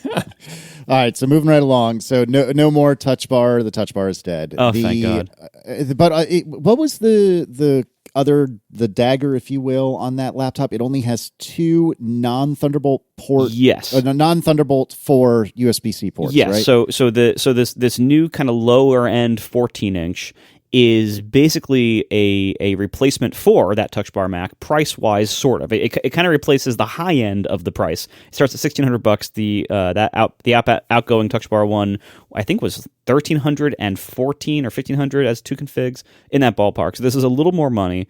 But first of all, I think the need for that in the price slot is greatly reduced by the existence of the 15-inch MacBook Air, and frankly, the 13-inch MacBook Air. I mean, the MacBook Air is, I think will solve almost everyone's needs who have this kind of need, with very few exceptions. But anyway, what's interesting about this new low-end 14-inch Pro, yes, it does only have 2 USB-C Thunderbolt ports, only the 2 left ones. There's no more one on the right for that model, and that's because the M3 does not support 3 USB-C Thunderbolt ports. It only supports 2. So there is a reason for that in the silicon. Again, die space, market segmentation, these are trade-offs. That's why they did this. They didn't just like delete the port to save $10 on the cost of the port or whatever. They deleted the port because the entire silicon chip does not support that many of them. That's the same reason why MacBook Airs only have 2 ports, because they're using the same chip trade-offs. And I think that's fine. Again, this is a low-end product. It's kind of a mid-range product at this point, because what's interesting also, when they were starting the presentation and they said, we have, all 3 of these chips, and they said they're all going to go in the MacBook Pro, I thought for a second, oh crap, they updated the Touch Bar one. Because where else would the regular... You thought they were going to put an M3 in the Touch Bar one? That would have been terrible. Because where else would they put the non-Pro and Max chip? I figured, well, it's not going to go in the 14 and 16, so it must go... But anyway, so over time, as they were introducing this low-end 14, then I was thinking, wow, okay, so they added a low-end config to the 14 to fill that void. That's great news. But surely they're going to do things like take away some of the nice Pro screen stuff. Maybe it's not HDR, or it doesn't have 120 hertz or whatever. And they didn't do that. Then I thought, oh, maybe they'll take away like some of the speakers or the microphones or whatever, make the webcam worse. They didn't do any of those things. They really just took the 14-inch Pro with all of the Pro-ness, which, by the way, matches the 16-inch in almost every way in terms of like nice Pro features. They took the existing awesome 14-inch and pretty much only changed the chip down to the M3 rather than the M3 Pro and deleted a port. There's not much other change, and that, to me, is actually a huge win for the lineup. Yes, it is a lesser computer than the 14-inch with the M3 Pro and Max chip, of course. That's why it costs $400 less also. But it is a significant upgrade from the Touch Bar 13-inch that it's kind of mostly replacing. And so I consider this, I know this is kind of a hot take against everyone else. All the YouTubers are giving that face about this, the YouTube thumbnail face. You lost a port. Oh my God! But I think this is a win. This seems like they made this new low-end 14-inch way better than I would have expected for a replacement to the 13-inch Touch Bar model. Yeah, I agree with you. This is a solid machine. I'm glad that the Touch Bar one is gone, because that machine was ridiculous in this day and age. I'm glad they've got this new one. I like how they phrased it as a price drop. When I first said the price drop, they fooled me for a second. I was like, oh, did they drop the price of the... No, never mind. Because they had never sold this line of product with this hardware case and all that stuff with the plain M3 in it, or with a plain M whatever in it, and now they were, and that is why the quote unquote price drop. They didn't really drop the price of anything. Although, to be fair, they didn't also crank up the prices either. And this is a slight price increase from what it used, but it's a better machine. Again, in the age of SoCs, as you pointed out, when you get the M3, you get everything that comes with it. In the days when the components were more separate and battery life was worse, You could do things like buy the low-end CPU with a ton of RAM.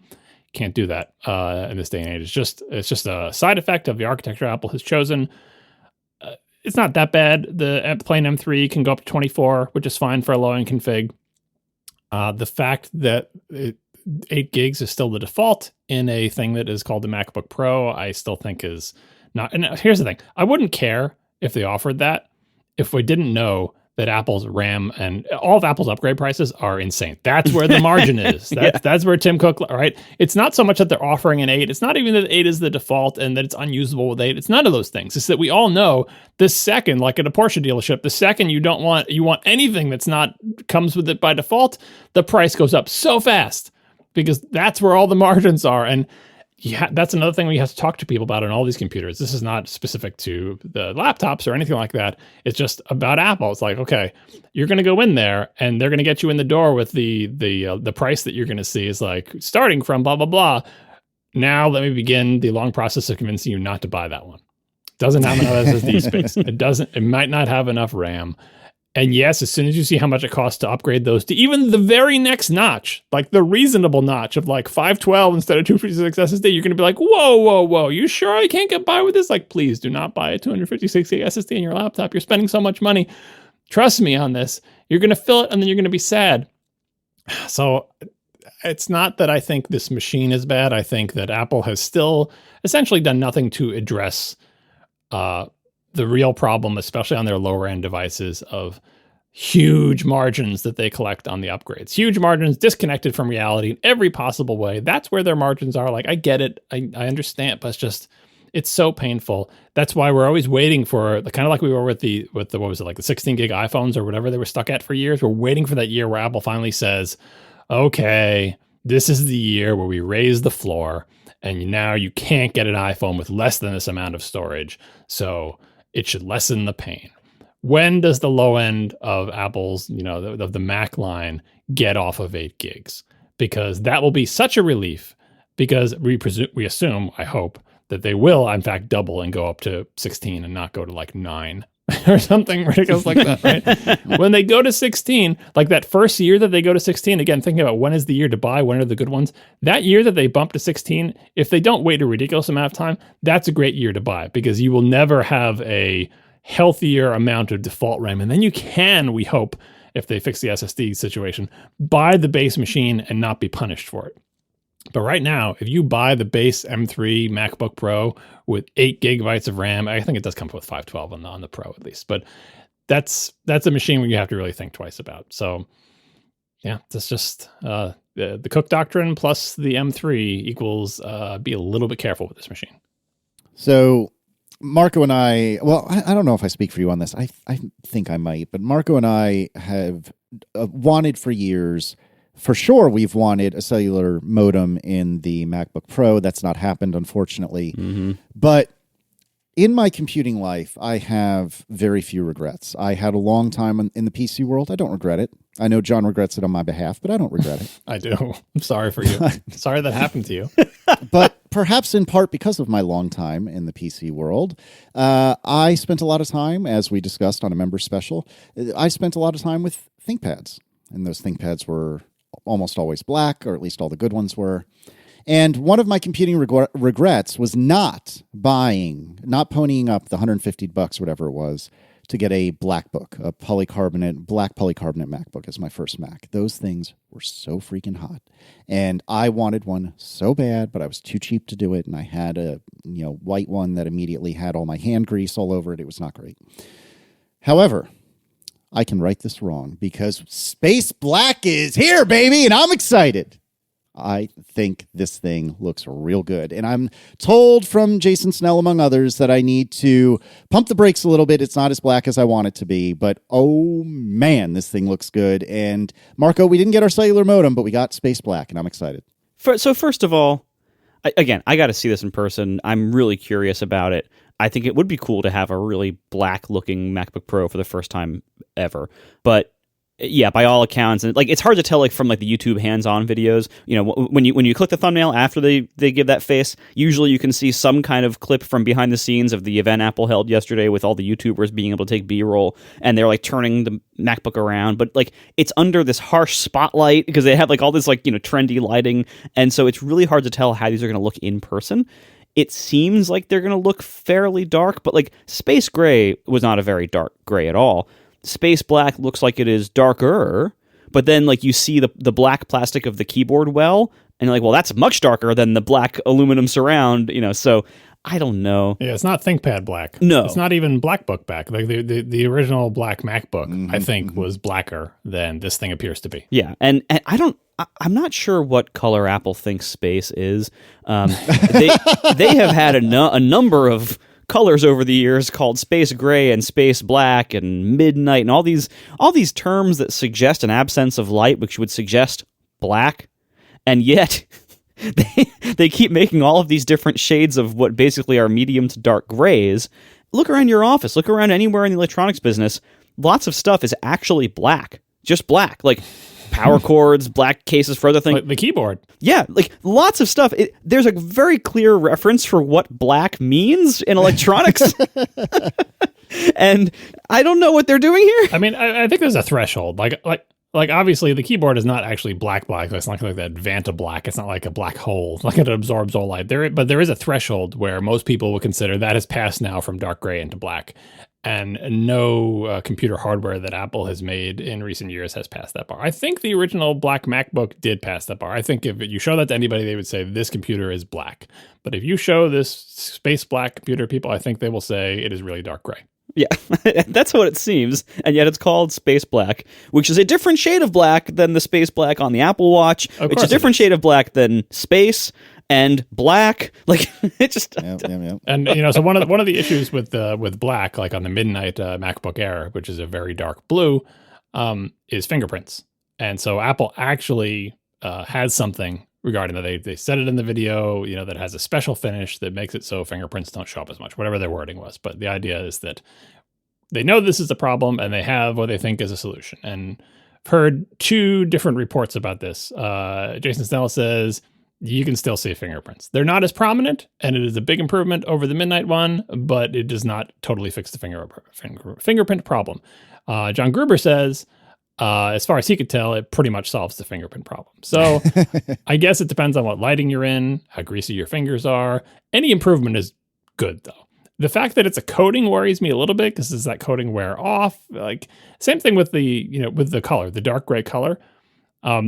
One of the advantages of the more natural looking silver and even the old space gray thing is that if you do scratch it and get through that finish, there's not much of a contrast. But we've seen with the iPhone 15 Pros with their various finishes this year where the YouTubers take like a razor blade to it or whatever they do for views and jab it into the side. Yeah, underneath there is very shiny titanium in that case.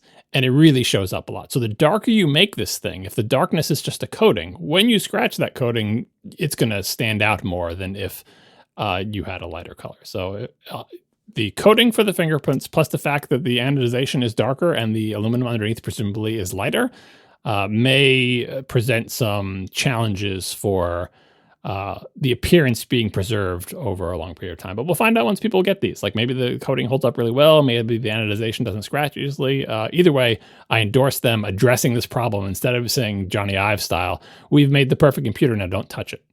Yeah.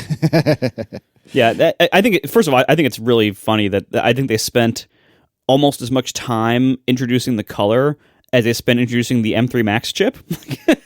Like that's how important. It's a very important innovation. They've almost figured out how to make black. Yeah, exactly. I mean, almost, not quite, maybe next year. But it's funny too. Like literally, like all the YouTubers, all the faces, half the video is about the color. So like, I get it, and that is like a big appealing thing for people who like shiny things and don't care about setting money on fire. So I get why it's a big deal to everybody. But it is pretty funny, like how big of a deal it is that we took your silver and gray laptop choice and made it silver and darker gray, and everyone's freaking out. It's amazing. I give the people what they want. Yep, I'm excited. So Then we got Kate Berger on to come up and tell us a little bit more specifics. A 14-inch MacBook Pro, 11 times faster than the fastest Intel MacBook Pro. See ya, Intel.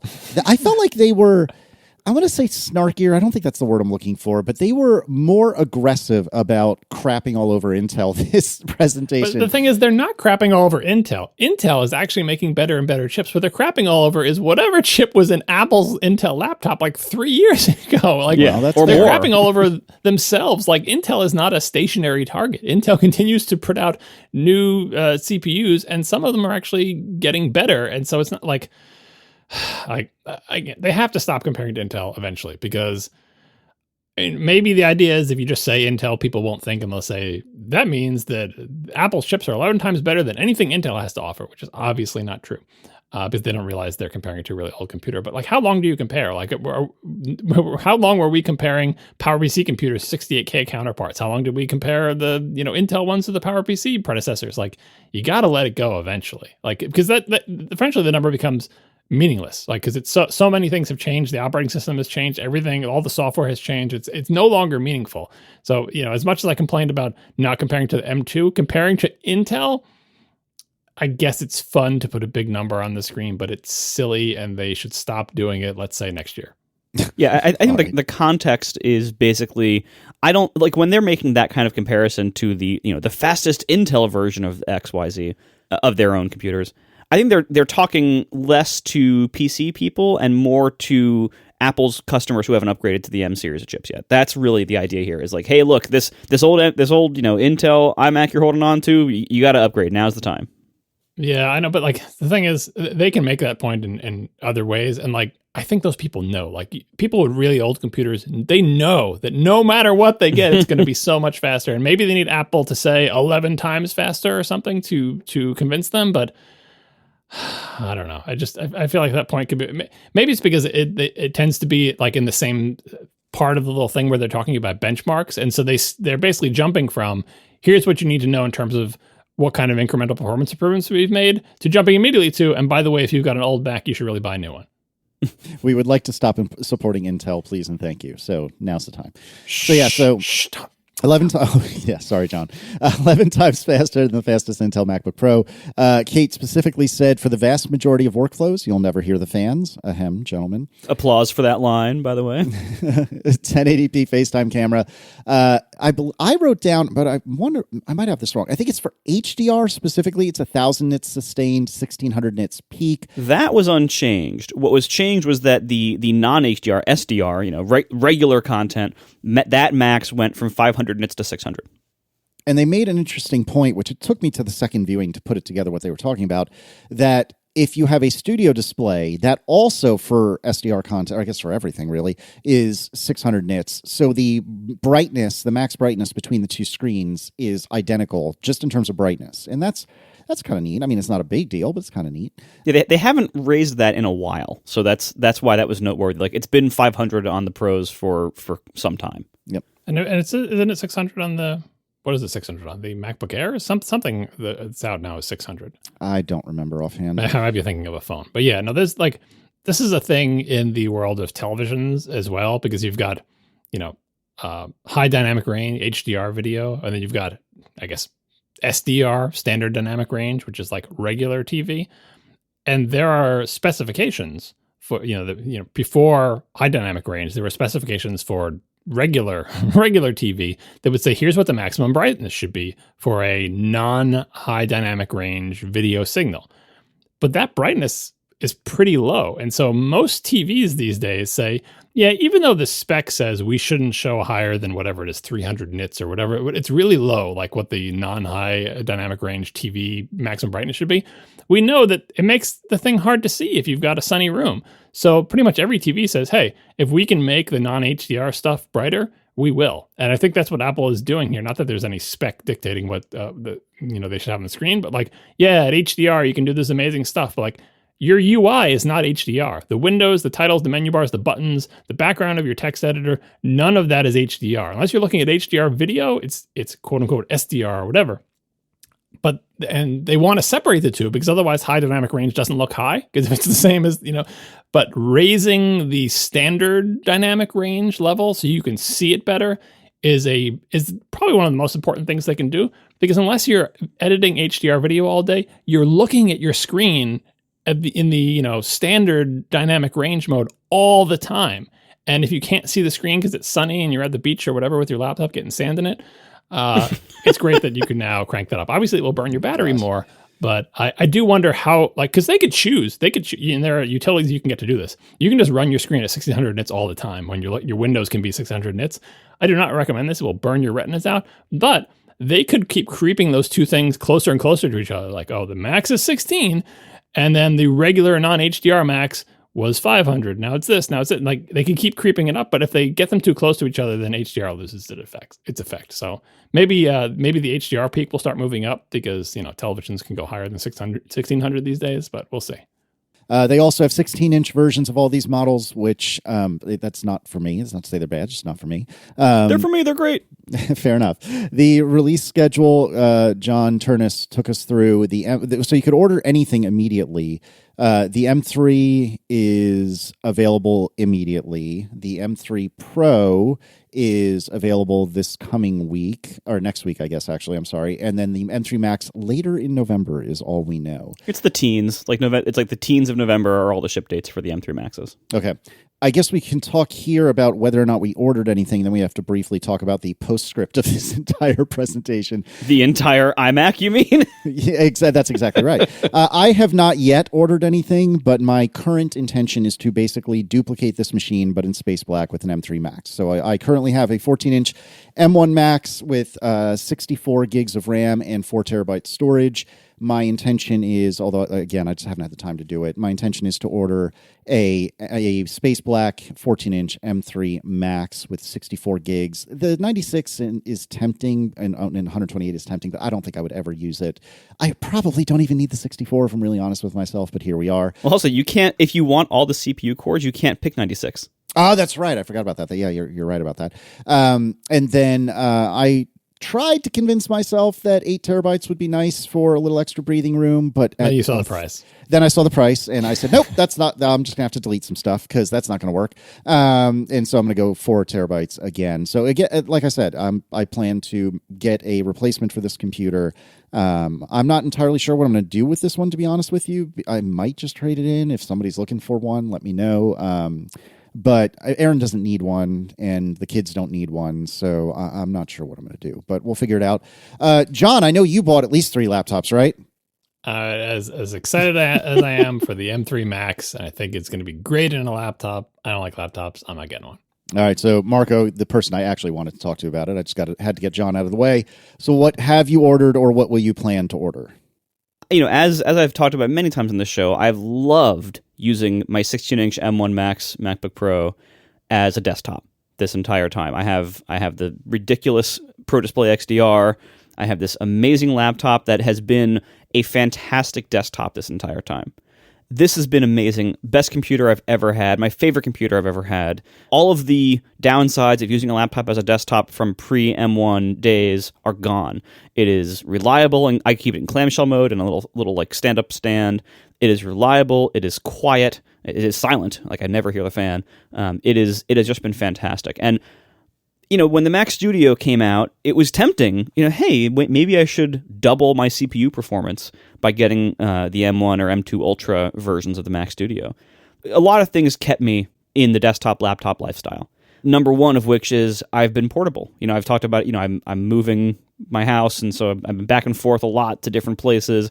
I'm so happy with the 16-inch as that role, where when I'm actually traveling somewhere, I bring that. And I can get I have all my stuff on it. I can get all my work done on the biggest screen that is available in an Apple laptop. That's why I haven't gone to the desktop. I haven't gone to the studio, even though the performance jump would be substantial. I could double my CPU performance. And, for all my, super heavy duty Xcode work that I've been doing over the last few months and that I will continue to do for probably the next year very heavily, I really am maxing out the CPU all the time.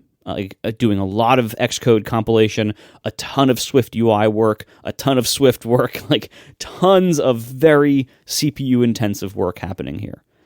I skipped M2 because it was a nice upgrade, but it wasn't quite enough to make me replace it. This one I'm going with. This one I'm buying this. So I got the 16-inch M3 Max. I'm not going to apologize for this even a little. I maxed the whole thing out. It's ridiculous. Oh, my word. Because, I actually use this. Like, you think you'd use the RAM? Like, I can get behind the SSD and I can get behind the cores and whatnot, but you really think you would use all that RAM? I mean, his other choice is 64, though. That's the problem. That's the thing. Like, if 96 was an option, I would have picked it. But I wasn't going to give up CPU cores for that. And I actually do occasionally use swap on my 64. And I'm expecting this to last me another 2 to 3 years. So I'm like, well, if I'm already, kissing that 64 limit now, what's going to happen over the next 2 years? But when you say you use swap, like everybody uses swap, the swap files will be created and there will be things in them, but it could be just dormant stuff. So are you swapping? I don't know what weird, resource destroying things you're running in your menu bar, but like, do you see swapping activity where your computer is spending time shuffling things to and from the swap file when it could be doing useful work? Or is it just the fact that you see a swap file has been created and it exists and has some stuff in it? I see Activity Monitor reports there having been swap usage. I mean, that's what I'm saying. Like, there'll almost always be swap usage. Like, because when things get dormant, they'll get put into the swap file. Swap files will be created. What you care about is swapping, which is excessive movement of things to and from. Like, to accomplish it. This is the worst case of swapping. To accomplish your task, you need some stuff that's in swap. But then to do stuff later in that same task, you need to put things in swap and get the things you put there back out again. That is swapping, because then you're going like, to do a single thing, you're going back and forth and back and forth and back and forth. I'm not saying you shouldn't buy more RAM. I'm all for buying more RAM. Again, with my computer, you just want to solve the RAM problem so you never have to think about it again. It sounds like, whether it is justified or not, you are currently thinking about RAM a little bit sometimes. So by going 128, you get to the situation where you can be like me and no longer think about RAM. But I'm not entirely sure that it was actually a thing that was affecting your life performance-wise. Maybe not, but again, this is kind of being forward-looking. Also, there is a trade-off. RAM uses power. And so if this was a laptop that I frequently used on battery and was really stretching battery life needs, I would not have jumped that RAM up, because I would want to keep the power usage a little bit lower, to conserve battery life. Although I do wonder, you're right that more RAM is going to use more power than less. But back in the bad old days when where a lot of our instincts about computers came from, if you got more RAM, it would be in the form of like more DIMMs. And each of those would be, have like X number of chips on them and have to be powered and everything like that. But these days, the RAM increases pretty much come within a certain range, come entirely from larger capacity chips, but of the same number. So you're getting 4 RAM chips no matter what, I think. It's just a question of how big they are. And yes, the big ones do use more power than the smaller ones, but it's not the same as doubling your RAM and then doubling the number of chips. That's what it was in the bad old days. No, but you are doubling the number of those little transistors that store the bits, Yeah, it is true. Like, I do wonder like what the difference is. Like, I think it was much worse when you had an entirely new printed circuit board with all of its like power regulation stuff, and as opposed to just paying the price for the extra transistors that implement the memory. So it's not. What I'm saying is it's not as bad as it used to be. This is one of the advantages of the SoC era, is that doubling your RAM is not as big a hit to your power usage as it used to be. You're probably right. It isn't as big of a hit, but it does still use power the more RAM you have. And from my understanding, as of a few years ago, this might be out of date now, but as of a few years ago, that power budget was not nothing. It was not like massive. It wasn't as big of a deal as maxing out the CPU versus not maxing out the CPU. Or turning up the brightness on your screen, which right. Really kills it. Right. But it was it seemed to be a contributor to battery life of, something on the order of like maybe 5% of your battery life, so 5 or 10%, like something like that. That's I believe what it was a few years ago. Again, I don't know what it is now. But it wasn't nothing, but it wasn't massive. But anyway, so I wouldn't max out the RAM if this was like my portable battery life monster. Then I would actually be more conservative with it. But again, this is my desktop, and I love, by the way, I love so much that being in the desktop laptop lifestyle, we get the good chips first. Yeah. The Mac Studio and the Mac Pro have to wait until the Ultra chip is ready. Right now, if you want the fastest Mac at most things, it's a MacBook Pro. And that has been true for the last 2 years and will probably continue to be true for the foreseeable future, that like there are large parts of each year where the fastest Mac at most tasks is a MacBook Pro. When you say most tasks, though, are you just excluding anything that has to do with the GPU? Because you kind of have to. No, I'm thinking, things like the individual single core performance is pretty important. Yeah, no, sure. And even multi-core, even most multi-core things can't take advantage of the parallelism, but the GPU thing is really the elephant in the room. Mostly also because if regular people are doing anything with a computer that they find slow, chances are good it's a game. And in that case, the Ultra is going to stomp all over the Macs because it's got twice as much stuff. Well, chances are they're not playing the game on a Mac, though. I don't know. That was one of the rumors, by the way. We didn't talk about this, but like, why was this at 8 p.m.? Oh, because it's spooky. That seems to be the answer, because it's spooky. But there was a lot of things saying, oh, they want it to be during the daytime in Japan because they're going to have the big gaming announcement and they're going to have all people from Japanese game companies. And they did talk about gaming and they did show the same games they always show. You're like, what? Like, but it was not. They didn't have like famous people from Japanese game companies talk to us about their games. They didn't have any announcements about any partnerships with big Japanese gaming companies. So I feel like the whole we wanted this to be on during the day in Japan thing didn't really pan out. And they emphasize gaming in the same way that they always do when they talk about the Mac lately, but they didn't have anything to announce in this area. I do like that the Mac's GPU is better. We'll see what the benchmarks look like, but don't game on a Mac laptop, I guess is the answer. I mean, I think at this point, regarding gaming, it is wonderful and it's a huge game changer. Sunglasses. See what you did there. That all Macs with Apple Silicon now have decently gaming capable GPUs. That was something that was not the case in the Intel era. Like the Intel era, only the MacBook Pros and only the high-end MacBook Pros had GPUs that could do anything in games. Now, every Mac with Apple Silicon, which is now every Mac that's sold, has a decently gaming capable GPU. Yeah, I know it's not the highest end thing in the world, but it's decently gaming capable. That wasn't the case until, again, the modern era. The issue with gaming on the Mac now is not GPU power. Now it's, say, environmental factors. It's a little bit GPU power on the high end still. Oh, but only in the high end. But again, Apple's not getting high-end gamers. Like, high-end gamers are going to build gaming PCs.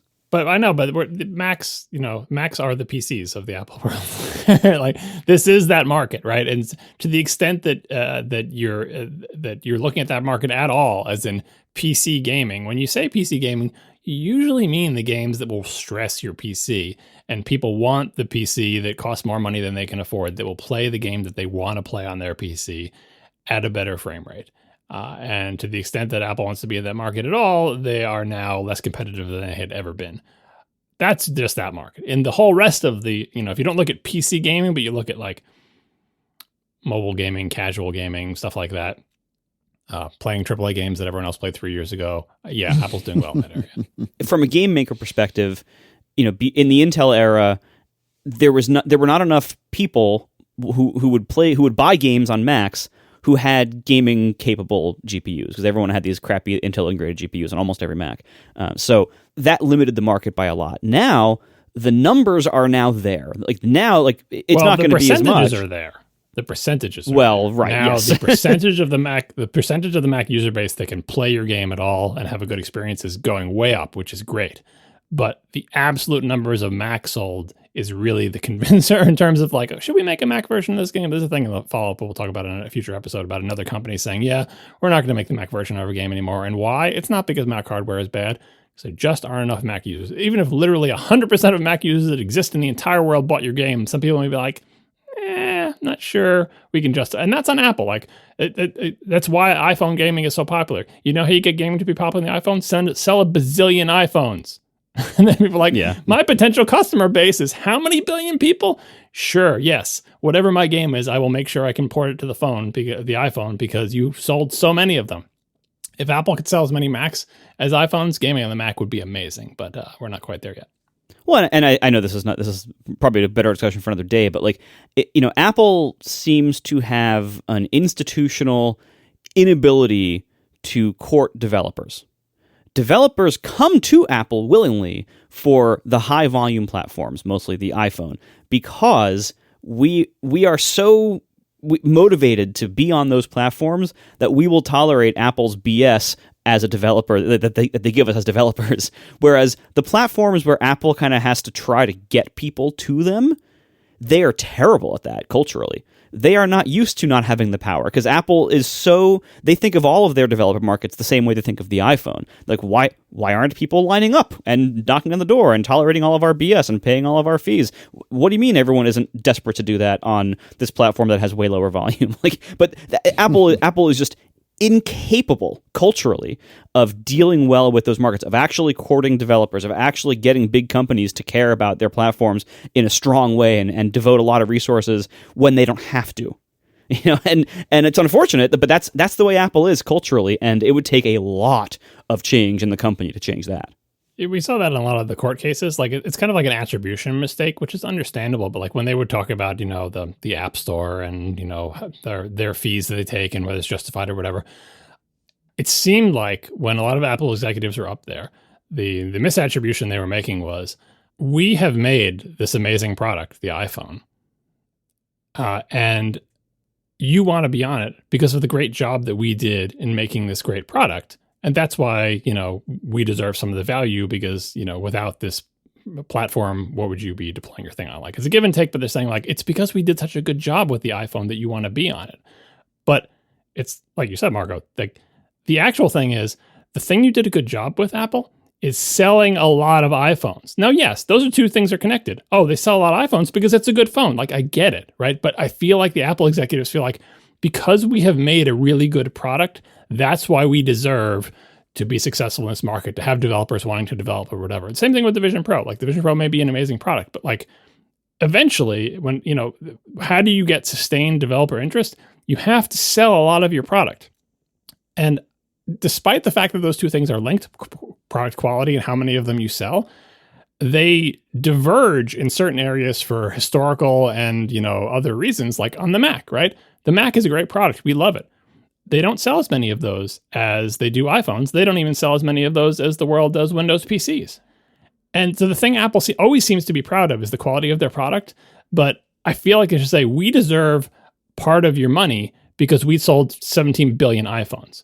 That like we did that, and that makes you able to make money on our platform. Why? Not because the phone is great, but because we sold 1 billion of it. It's like 1 degree. Like they're so focused on we've done such a good job on our products. That's why we deserve this. I wish they were focused more on how can we sell more of these. And if you wanted to sell more Macs, for example, you'd cut your margins. You'd make a low cost MacBook that we keep talking about that will maybe eventually be released. Like there are different ways to sell more Macs. And I love the fact that they made the Macs better and they're great and they're awesome. That should help them sell more. But if you ever really want to move the needle on Mac gaming, you shouldn't be like, people should be making games on our platform. Maybe we just need to make the technology better. No, Apple, you need to sell more Macs. That's how you do it. Sell more Macs. I know Tim Cook doesn't need to hear that. And in the meantime, like it is kind of a chicken and egg problem. Like, yeah, there's not a lot of gamers who want to game on Macs because there's not a lot of games on Macs. Like there is a bit of a chicken and egg problem there. And the way you solve that is not by making APIs or making faster hardware. You got to do that too. You do. That's not, yeah. But the way you solve that is by making much larger changes and investments, things like paying for your own games to be made or dealing better with game developers. Buying a couple of gaming studios and bringing them in-house like every other big game platform does. That's how you do that kind of stuff. Like Apple has spent decades giving the finger to gamers mostly and game developers. And so you can't just all of a sudden expect that to change. There's a deep cultural resentment of Apple among many gamers and game developers based on their actions over years and years and years and based on the market realities over years and years and years. And you don't just change that. Like, I mean, God, look at the Mac App Store. It's an abandoned flea market at this. Like, there's so many problems they would have to address. Certainly no one's going to want to pay them 30%. Look at Apple Arcade. A wonderful idea that seemed to have a decent start that has seemingly been super either underinvested in or at least underpromoted. It's being so successful they raised the price. Exactly.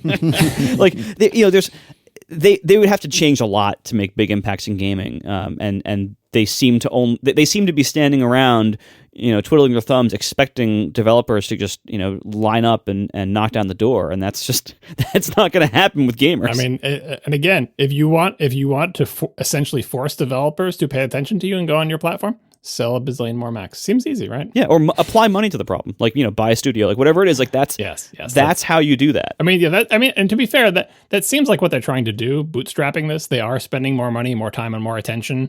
It's slow going, right? But I just always get back to like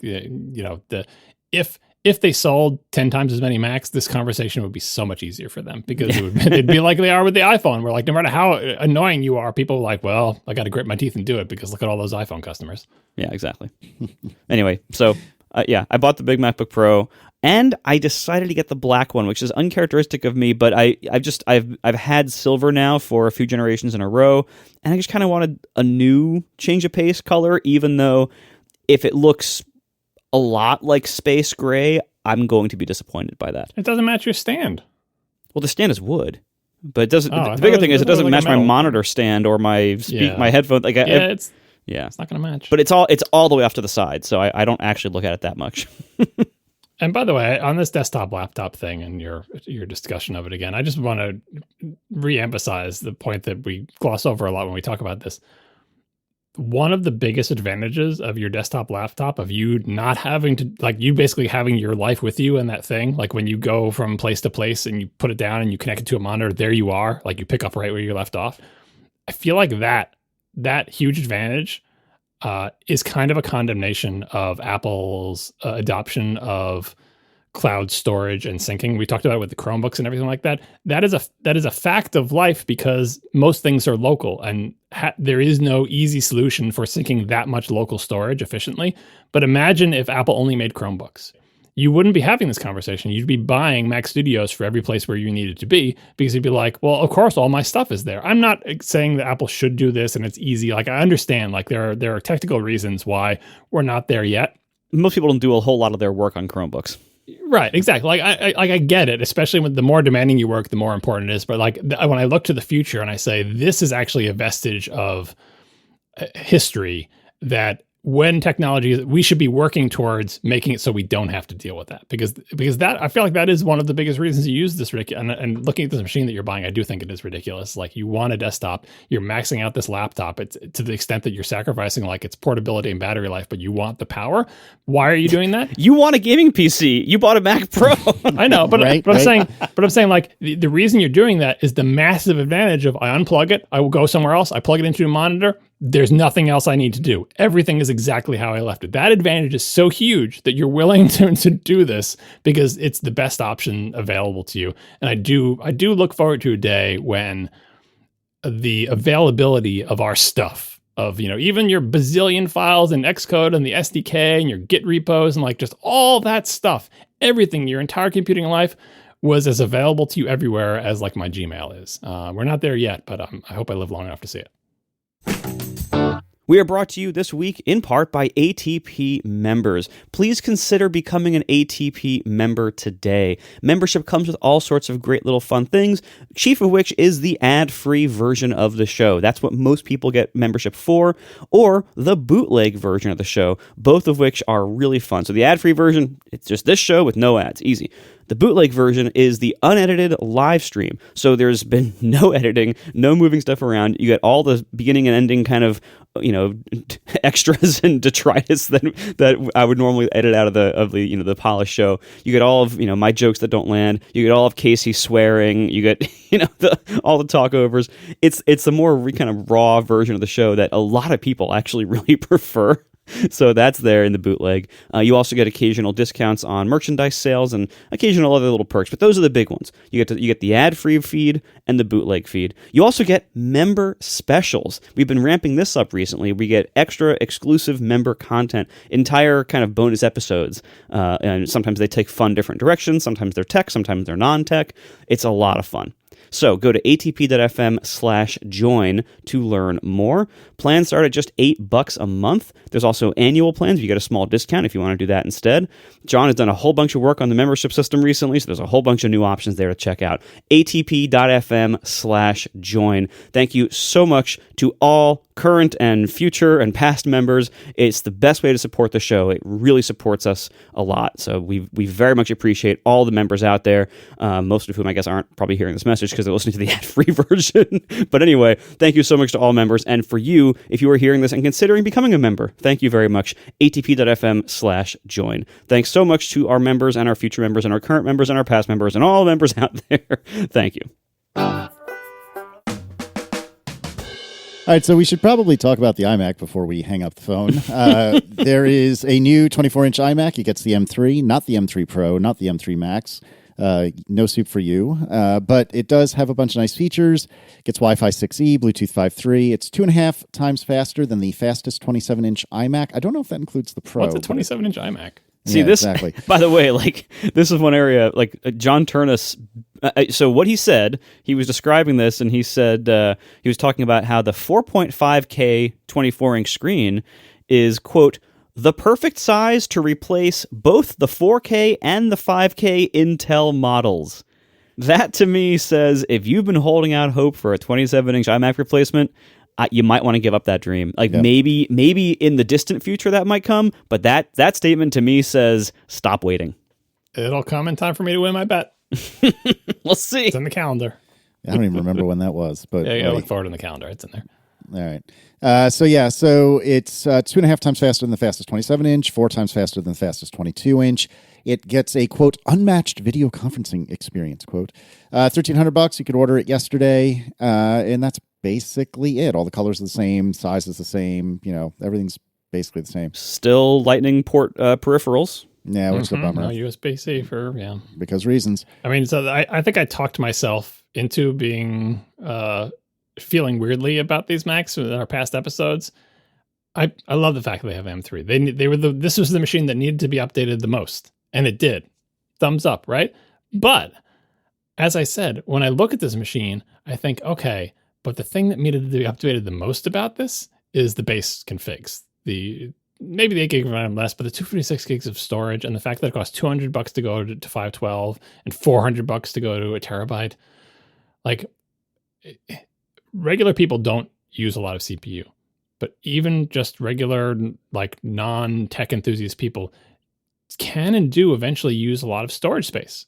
It feels like, I don't know. I don't know. Maybe this isn't the year. Maybe this isn't the year for the iMac to bump its base configs. And it's certainly not the year for it to decrease margins on the bumps to its configs. But at a certain point, this thing is going to be overdue for one or both of the baseline specs to move up while maintaining the same price range. And honestly, I think at this point, it's the SSD that is worse, because 256 gig SSD is going to affect people's lives much more than 8 gigs of RAM. Yeah. And so if someone was buying one of these machines and I had to convince them to click one of those upgrade buttons, I'd be working hard to convince them to do the SSD one.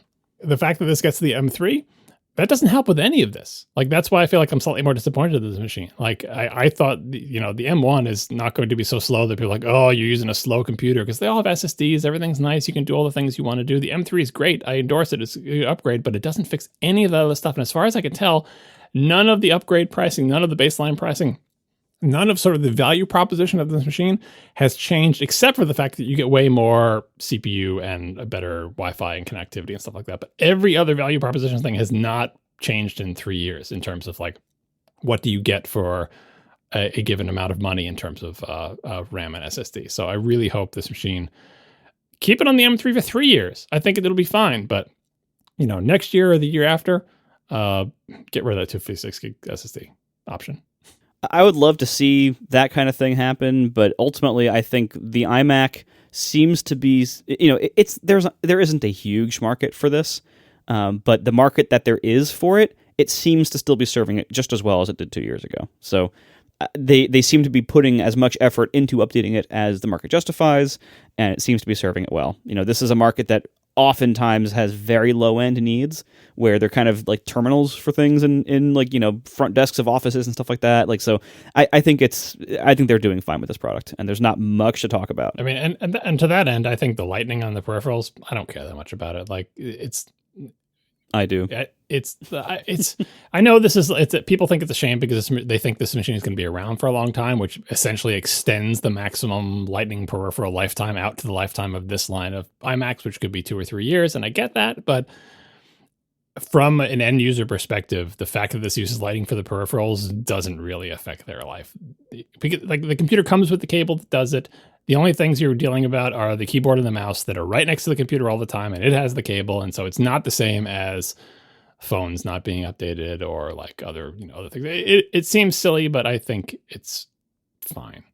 No, I think most of the reaction about, oh God, it still has Lightning ports on the peripherals is not because we all wanted to buy iMacs and we're afraid and we're upset about that cable. It's that we all want to buy new peripherals that have USB-C, and you're not going to buy curious. These colored iMac ones anyway, right? Like, all the iMac peripherals are color matched to the iMac. Yeah, but don't they come in gray? Yeah, there's a silver one, I guess. Yeah, and then also everyone kind of wants hey, wouldn't it be nice if they updated the mouse maybe to be updated it to what? You be careful what you wish for. I don't even use that mouse as it is, but you do not want them to. That's what I was thinking. I was a little afraid going to the event. The Apple Magic Mouse is, I think, the oldest Apple product that I use. It is my mouse. I love it. I would change the charging situation, but otherwise, this is my favorite mouse, and this is the one I use everywhere. And so, I was a little afraid. What if they ruin my mouse? But they didn't touch it, so I guess that's better than ruining it. How old is it? We should look that up. What's your guess? Is it 8 years old? I think it was 10? 20. Well, there's some asterisks because they revised it. It used to have the AA batteries, and then they later changed it to just have the Lightning port and the built-in rechargeable battery. I'm just talking about the overall shape, the overall shape of this mouse. 14 years ago, October 20, 2009. Oh my God. Yeah. I mean, I'm not complaining. I think if people like it and it works for them, I think it is beautiful to look at. Some people do like the mouse. I don't think it's bad that Apple can use this. I hate it, but whatever. You can always buy another mouse. But it is interesting. When will they decide now is the time to make a new mouse? And what will they do at that point? I can only imagine what a mouse made by modern Apple would look like. It would not look like this. That's for sure. I'm picturing you sitting down at my computer. So you'd be sitting down to a laptop with an Apple mouse and a Microsoft keyboard. This is your idea of hell. Obviously, I think I would like your keyboard better than the default Mac one that doesn't have the inverted T arrow keys. The default small keyboard. Sitting in a desk with that keyboard, I see people do it all the time, and especially even programmers, why are you doing this to yourself? But your Microsoft one is weird, but at least it has arrow keys. Did you just send me a tweet that was reminding me that the small keyboard has arrow keys? Well, stop, because I know that. They're just not as conveniently placed as they are on the extended keyboard. That's what I don't like. And they're half size. All right. Thanks to our sponsors this week, Trade Coffee and Kolide. And thank you especially to our members who support us directly. You can join us at atp.fm/join. And we will talk to you next week. Now the show is over. They didn't even mean to begin. 'Cause it was accidental. Oh, it was accidental. John didn't do any research. Marco and Casey wouldn't let him. 'Cause it was accidental. Oh, it was accidental. And you can find the show notes at atp.fm. And if you're into Twitter, you can follow them at CASEYL. ISS, so that's Casey Liss, MarcoArment, Marco Arment, SIRAC, USA Syracuse. It's accidental. They didn't mean to. Accidental. Tech podcast so long. So I know Casey wants to get to lunch, and I know that because I had the wonderful idea we should all pack box lunches for ourselves for this recording. Yeah, that was a good idea. I did not do it, though. How much time do you think we have to pack a box lunch? Yeah, unfortunately, that idea did not get traction in our Slack channel. But no, I was here for it. I didn't do it because it seemed like that wasn't actually a thing. What would be in your box lunch if we had gotten our acts together and actually made them? What would be in your box lunches? Is this a box lunch for the purpose of eating while podcasting? Am I making something that I can eat in front of the computer? Yeah, that's part of the logistical challenge of one of the reasons I didn't push it harder than just saying, wouldn't this be a fun idea? Nobody actually wants to hear us eat lunch on a podcast. No. But if you were to pack a box lunch for eating right now, as we are still recording for another 3 hours, what would it be? That's a good question. I mean, so yesterday I was volunteering at Declan's school, and I did bring a lunch, and I don't eat sandwiches very often. Typically for lunch, I'll make myself a salad.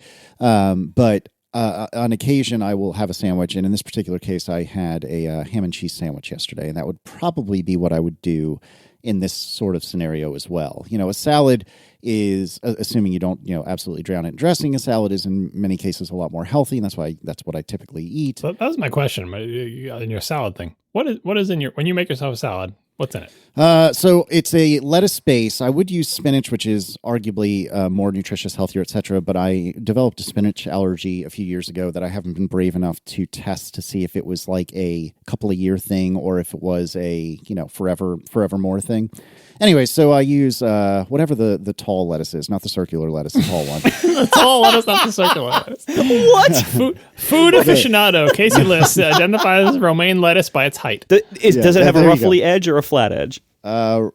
It's romaine. It's romaine. Is it? I think that's right. So tall lettuce. Anyways, oh my god! That's the base, and then it's just the three of us here, right? So I can be honest.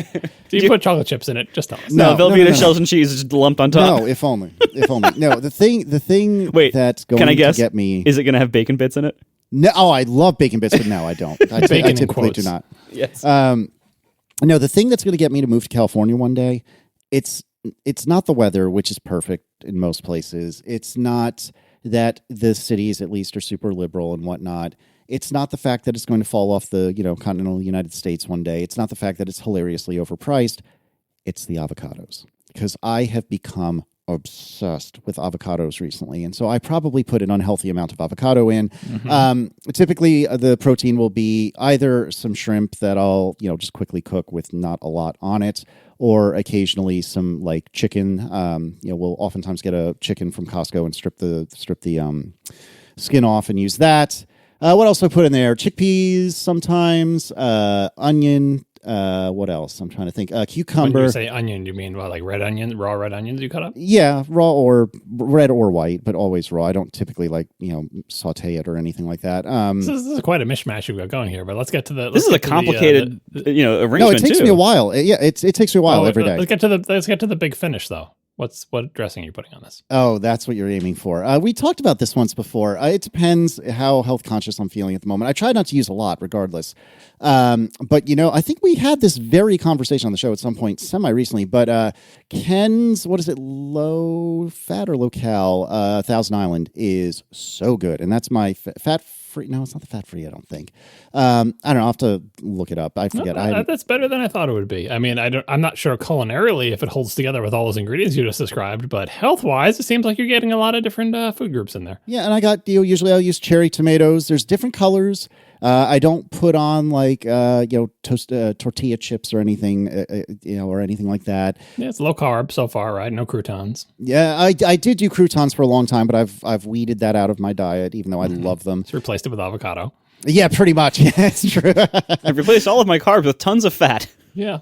Well, you make your choices, right? But anyways, no, I'm trying to think what else. Because I used to make much unhealthier salads, and I've been doing better. Oh, carrots. I always include carrots. I love carrots. So you wouldn't do that as your box lunch because I guess it's too much stuff. It's too messy, and it's too long prep time. Well, also, you have some temperature contrasts going on in there that would not age well in a box lunch. Right. Like your hot cooked proteins. Yeah, no, that'd make it perfect for WWDC. Yeah, right. Yeah, it's Ken's Light, real-time follow-up. Ken's Light Thousand Island. So I'm pretty sure what my favorite is. I'm kind of surprised you don't go ranch. Ranch would be within your character, within your Americana processed food, Velveeta shells and cheese character would be ranch. I like ranch, and Ken's, if memory serves, makes a pretty decent light ranch as well. There's a vinaigrette, balsamic vinaigrette that I've used periodically. I also like a Caesar dressing quite a bit, although that tends to be very unhealthy if you're not careful. So look at any dressing; they're all. Oh, that's also true. They're all unhealthy, like comically so.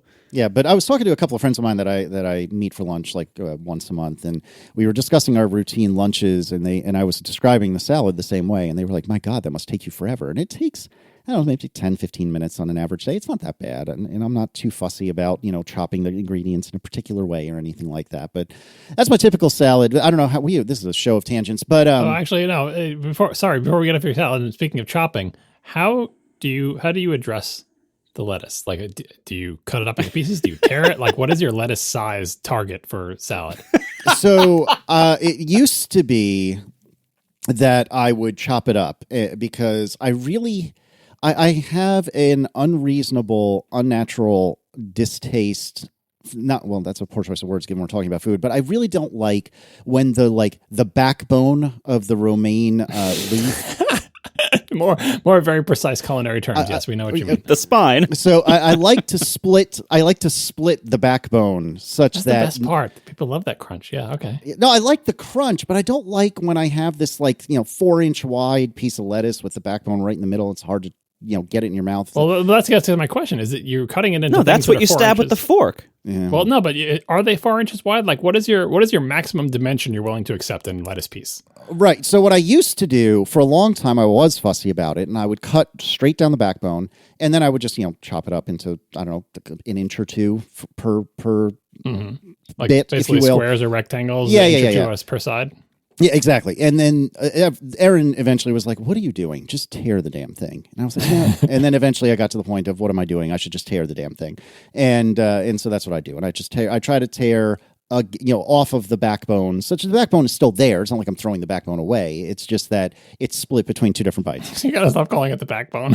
What is it called? What is it? The spine? I don't know. Stem, maybe? I feel like you're going against the grain here. It's definitely not backbone. It's not a vertebrate. Well, no crap. I just didn't know what else to call it. No, the best way, in my opinion, the best way to cut a romaine heart, which is what I assume you're actually using, being that it's tall lettuce. The tall lettuce, yes. Is if you stand it on its end upwards, you're cutting it like in the horizontal axis in that orientation, right. And cut it at 1 inch intervals, and that way every strip contains 2 or 3 inches of leaf, and then the spine in the middle. The middle, yeah. And then that you can stab with the fork, and so that way you're not squishing the soft parts with the fork and not being able to pick it up. You pick it up really easily. You get that nice crunch. You don't have to throw away any part of it, and that's how the best Caesar salads are always chopped. Yeah. He's being saved in his cutting by the fact that romaine lettuce, the leaves aren't that wide, so he doesn't even have to cut along that dimension if he doesn't want to. But his allergy to the spine, as we call it, is causing him to mess up his romaine. Anyway, now we all know more than we ever need to know about your salad, which is not what you would pack for your box lunch. No. Oh, and I also had bean sprouts, or I think what are they? Broccoli sprouts, bean sprouts, little sprout things. I used to hate those, but over time I got into the little white wormy things. Yeah. Yeah, they're great for food safety too. Bean sprouts. Yeah. Oh, that's true. They're little spermies. But anyways, but for box lunch, I'd probably pack a sandwich, either peanut butter and jelly or ham and cheese or something like that, just to make it easier. See, if I'm packing a box lunch for consumption on a podcast, I would go for things that are very, dense, that I could eat fairly quickly and not need a bunch of accessories, like maybe, too many drinks or silverware. So I think I would go a banana and some cheese cubes. Nice and simple, it covers some of the basics, will keep me full for a while until the show's over, but it doesn't require a big ordeal or special tools to eat, and I can eat it somewhat quietly. I actually meant to bring up, and now I wish I had because I'm starting to get hangry. I had meant to bring up, is it Archer Farms? No, I don't think it's Archer Farms. There's some beef jerky vendor or whatever that makes just these absolutely delicious teriyaki, but I call them beef sticks. I think it's actually jerky, strictly speaking. But anyways, and I meant to bring one of those up as a holdover, a lot of protein. It'll hold me over until after we're done recording, and I accidentally forgot to bring one up. So now I'm hangry. All right, John, what's in your box lunch? I would never eat on a podcast, so I don't like the idea, the premise of this whole thing. I don't even like laptops. for any box lunch thing, though, I think portability is key. So I would probably go with the sandwich, the food invented for its portability.